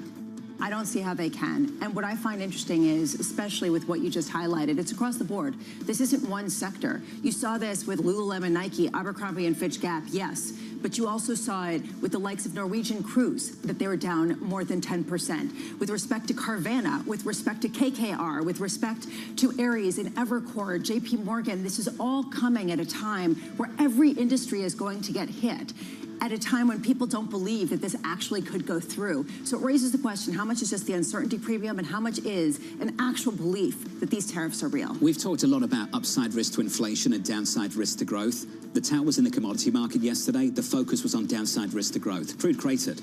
And the bond market, check out the bond market now. 2-year, 10-year, 30-year, yields down double digits across the curve. We're down 16, 17 basis points on a 2-year to 351.65 on 10s. 388.79. We're 2 hours away from the payrolls report, and we've hardly talked about it. On our radar this morning, President Donald Trump saying he's open to cutting tariff in return for, quote, phenomenal offers. Trump adding that more tariffs are on the way, including on pharma and on chips. And China's got more to say, because from their side, more tariffs are also on the way. 34% that would go into place, and this is important, on April 10th, ostensibly, and this comes the day after. There is this deadline for the U.S. tariffs to go on. Does this leave room for negotiation? Interestingly, there are 11 companies that China is targeting from the United States that they're calling unreliable in this offer, at the same time that they're potentially going to have certain controls on certain precious metals. They have leverage too, and that is basically the message that they are trying to send. We said this repeatedly over the last few months, that the strategic anchor for equity market bulls is the complete policy mix, got to include the tax package. Here's the latest on that tax package. Republicans weighing the creation of a new tax bracket for millionaires. Sources telling us here at Bloomberg, deliberations have included a new top rate that would be around 40%. This would be in excess of what was the case under President Obama, and it would rise from, I believe, around 36%. What this highlights to me is the difficulty in trying to get a tax package through a Republican House and Senate that is concerned about the fiscal deficit, that is concerned about some sort of retrenchment of the overhang of debt. And how do you do that at a time when you potentially need to expand the balance sheet in other capacities? This would be the first time in decades that Republicans would propose a tax hike. They need to change the conversation. And the conversation needs to get to taxes and not to hikes, but to cuts. And that's a very different conversation. This one is too. President Donald Trump saying the United States is close to reaching a TikTok deal involving multiple investors. Trump also reiterating that he would be willing to offer tariff relief in exchange for China's help in approving an eventual TikTok sale. Put this into April 9th with potentially 54% effective rates on China by the U.S. and then the retaliatory tariffs coming into place by China the next day. It is kind of a mush. Meanwhile, when you take a look at the details of this, it's also highly complicated, talking about what ByteDance gets to actually keep, how much the algorithm gets outsourced and managed by other people, and the consortium of investors that are going to be potentially involved. Who are they negotiating with? Exactly. That's the number one question. Who are they talking to? You have a deal today. Okay, great. Go into the weekend. We all celebrate it. Maybe we can have another Rose Garden address. I don't know. Deal's done. Who have they negotiated with in China? Who signed up on this? The Chinese have just turned around and said, we're going to put 34% tariffs on you next week. There's no sign they're coming to the table to talk about anything. Never mind TikTok. We have no sense of what the leverage is on either side, and we don't have a sense of exactly what the willingness is. We've heard from China that they're not willing, and we've heard them come out about the Panama Canal and actually push back against the sale that we saw with BlackRock, saying, you didn't tell us before doing this. So it's unclear exactly how willing China is to play by rules set out by the United States. If you are just joining us, welcome to the program. So equities lower again. We're down by 2.3% on the S&P 500 following yesterday's losses. As you know, big tech felt the brunt of the equity market sell-off with over $1.4 trillion in market cap wiped out from the Nasdaq 100. Dan Ives of Wedbush writing, the economic pain that will be brought by these tariffs are hard to describe and can eventually, essentially, take the US tech industry back a decade in the process while China steams ahead.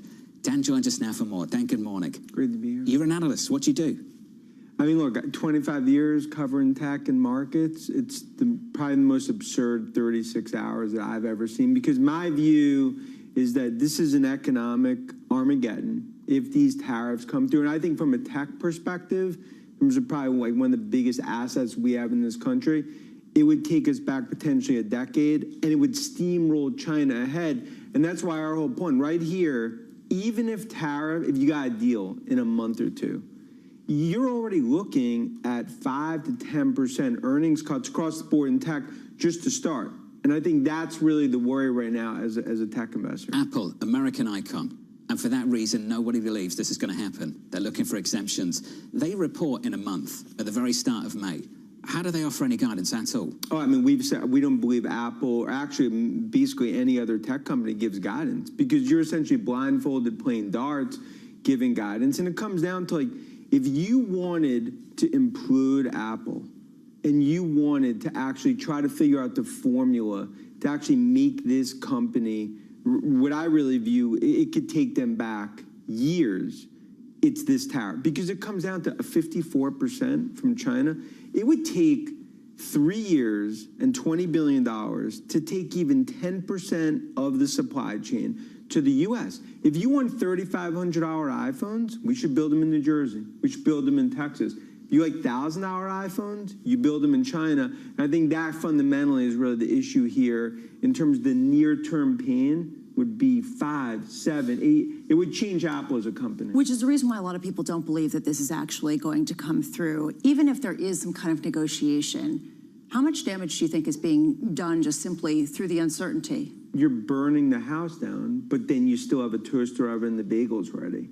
The point is, like, the damage that's being done here. I mean, I've talked to so many tech executives over the last 48 hours, and they don't know. And the worry is the uncertainty, the inventory. What does this mean? Talk about, all the conversations we've had over the years, AI revolution, in my opinion, fourth industrial revolution, where we are in tech, overall markets.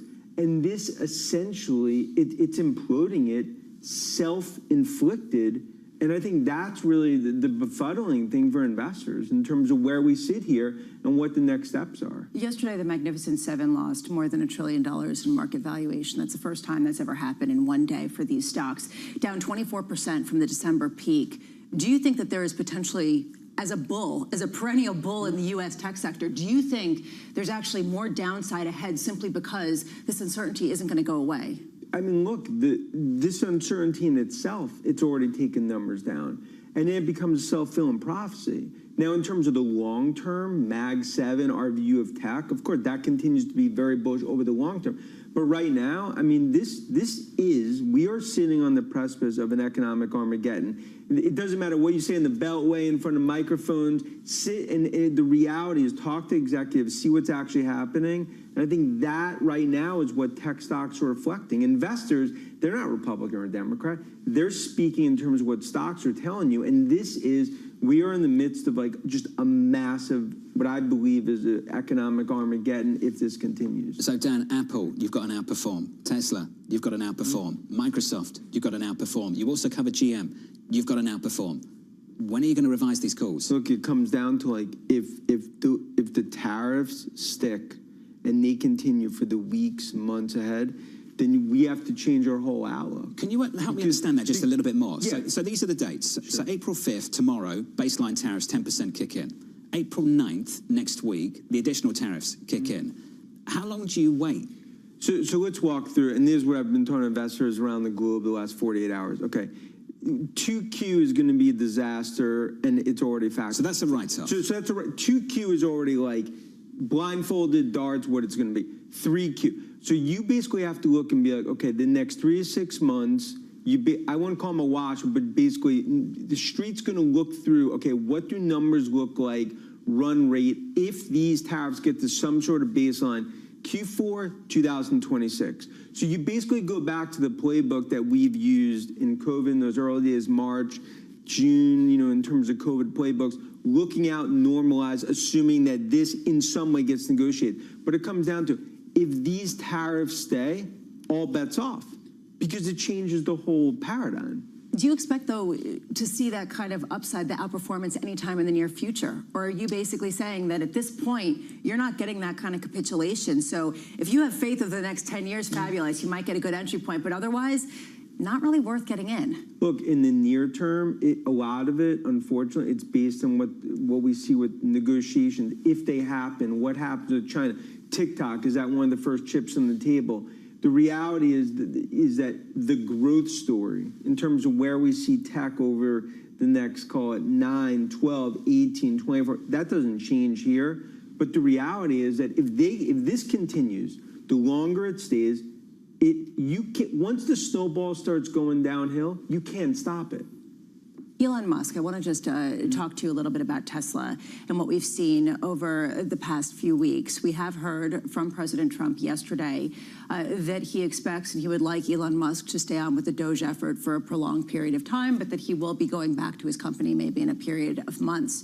Does that help insulate Tesla, or is Tesla uniquely vulnerable because of Elon Musk's relationship with this administration? Every day Musk stays at Doge and the government, it's another day that there's more brand destruction for Tesla. And that's just a reality. Tesla's become a political symbol. So what we've talked about is that Musk, in our view, really has no choice. He has to take a step back to CEO of Tesla. Because look at the 1Q delivery numbers. Look at, just even if you look from brand issues, that crisis continues. I think the long-term sort of view and the long-term brand of Tesla changes, and that continues to be, how we view it. It's a fork in the road. It's a moment of truth for Musk. He needs to make the right decision as a fiduciary and CEO of Tesla. Got another cut to estimates this morning, this time from JP Morgan on Tesla. First quarter vehicle sales were far below even their estimates and, quote, confirmed the unprecedented brand damage we had earlier feared. And we saw these anecdotes about European sales. We saw anecdotes about Canada. This is coming to pass at a time when he is expected to go back, but it's unclear whether that can really revive a brand, especially at a time of increasing competition from China. And that, I think, is Dan Ives' other point that I think is really Dan, important. just before you go on China and TikTok, I saw you smiling as Lisa and I were talking about the potential deal. Who are they negotiating with? I mean, themselves. I mean, look, it just comes down to like, okay, is it Oracle, Ellison, PE? Look, my whole view there is that it's a chip on the table. ByteDance keeps the algorithm. There's some sort of combination, you know, in terms of who ultimately sells it. But I just view it as part of a broader negotiation. But again, if I'm negotiating with myself in my room, what does that do? It comes down to what does Beijing say? Dan, it's good to see you, sir. Thank you. It's great to catch up. If you are just joining us, welcome to the program. Equities down across the board, extending losses this morning and very close to session lows. We're down 2.5% on the S&P 500. About 40 minutes ago, we had a headline out of China that they announced an extra 34% tariffs on U.S. goods. Those tariffs are set to kick in the day after the reciprocal tariffs from the U.S. kick in on April 9th. So that's how the stage is set right now going into next week for what many people think will be a round of negotiations. Will we actually see it take place? And will we see what Scott Bessent was saying? Just take a deep breath. Don't retaliate. Just step back. Let it happen. Absorb it. Take it in. Well, they've taken it in, and we've gotten some response, and it's a little bit less passive. I have tremendous respect for the Treasury Secretary and his experience on Wall Street. You know that. Everyone knows that. I got the sense when he spoke to Anne-Marie this week that he was not in the room for these conversations. And I think a lot of other people got that sense too from watching that exchange with Anne-Marie. I imagine that unnerved people as well because they thought they were the safe hands. A lot of people thought they were the safe hands in this administration. And when you get the impression that the safe hands aren't part of the conversation, that's going to rattle nerves. To be just more specific, the reason why people got that impression was because when Anne-Marie asked him about Mexico, about Canada, and why they were not included, he did not know. When she asked about how much room there was for negotiation, he did not know. That was up to President Trump. It felt like he was maybe not in that space making those decisions. Equities right now down by 2.5%. Let's get you an update on stories elsewhere this morning. Here is your Bloomberg brief. Vice President J.D. Vance downplaying the global rout in stocks driven by President Trump's tariffs. Vance describing yesterday's massive sell-off as one bad day in the stock market and promising a booming market ahead. JP Morgan's top economist raising recession odds to 60% after the Trump administration announced its once-a-century tariffs. Bruce Kasman calling the tariffs the largest tax hike on U.S. households and businesses since 1968. The title of his report yesterday, Bloodbath. Intel and TSMC have reached a prelim agreement to form a joint venture to operate Intel's chip-making facilities. The information reporting the Trump administration reportedly initiated the talks between the two giants in an effort to revitalize the company.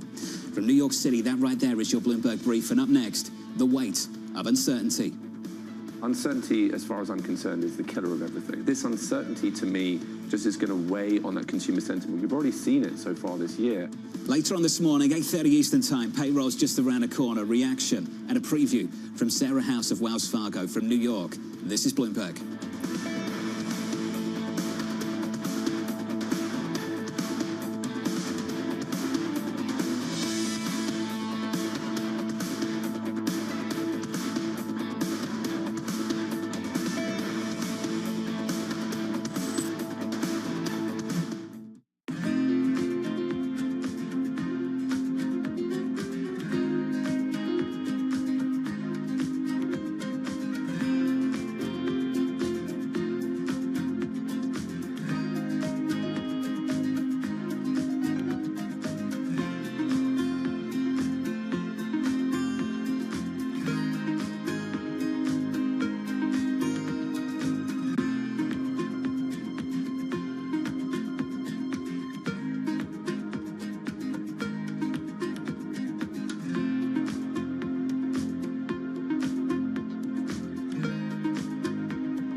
Behind the bright lights and adrenaline of pro sport is an equally exciting world. Africa. a region rife with potential for growth and opportunities, but not without its challenges. Bloomberg highlights the biggest stories, interviewing key players, and reporting on the issues impacting the region. Join us as we get to the heart of African business, politics, and economics, and ask the question, what's next? I'm Jennifer Zabasaja, and this is Next Africa. New episodes every month, only on Bloomberg. Middle East and Africa. Vibrant resources and high-yield investment opportunities abound. Join me on Horizons Middle East and Africa for the stories, newsmakers, and insight from this exciting region. Now weekdays, only on Bloomberg. U.S. jobs numbers are released. Bloomberg has the report under surveillance with crucial data and expert analysis at terminal speed. Nobody covers Jobs Day like Bloomberg.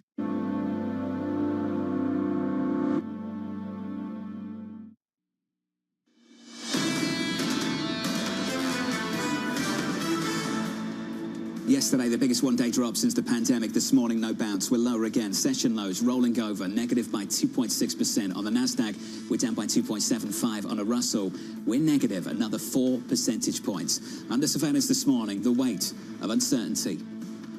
Uncertainty, as far as I'm concerned, is the killer of everything. You know, if you're a corporate, if you're a boardroom, uncertainty stops you from making those investment decisions. It stops you from making those hiring decisions. This uncertainty, to me, just is going to weigh on that consumer sentiment. We've already seen it so far this year. So here's the latest this morning. Retailers taking a massive hit as a President Donald Trump tariff agenda puts increasing pressure on the U.S. consumer.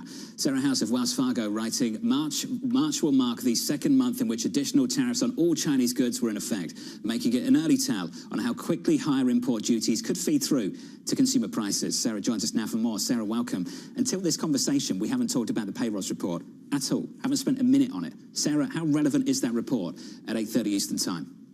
It's certainly less relevant than it usually is, just given all the news that we've had since that March survey week. But I still think it's important in terms of level setting where we are heading into these additional headwinds for the economy, and also getting a glimpse of what perhaps some of the damage from some of the DOGE efforts, federal spending cuts are taking on the labor market, in addition to some of this trade and tariff policy headwinds that we've been focused so much on over the past week or so. Heading into that yesterday, and I wanted to pick out this point, John referenced it earlier, we did get ISM services, and it highlighted that the labor component of that index was the weakest going back to December 2023. Are there signs that maybe it won't show up in this report, but that this truly will be the last good payrolls report, and that there is this sort of deterioration behind it? Yeah, I think that's certainly the risk of what we're looking at today. So we think there's still some helpful factors for today's print. So expecting a rebound in leisure and hospitality hiring after that was down the past couple months, just as the spring weather normalized versus a chilly winter. You've got a couple strikes ending. That's going to lift the payrolls by about 15,000. But when we look ahead at some of the PMI's data, so not just the ISM services that we saw yesterday, but the regional Fed surveys are saying the same thing. You've seen Indeed job postings come down.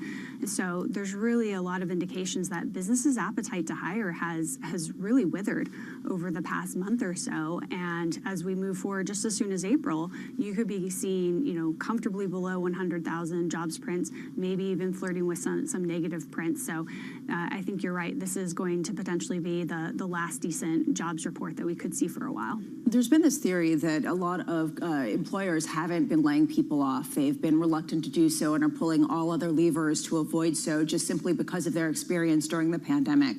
Do you still think that dynamic is in play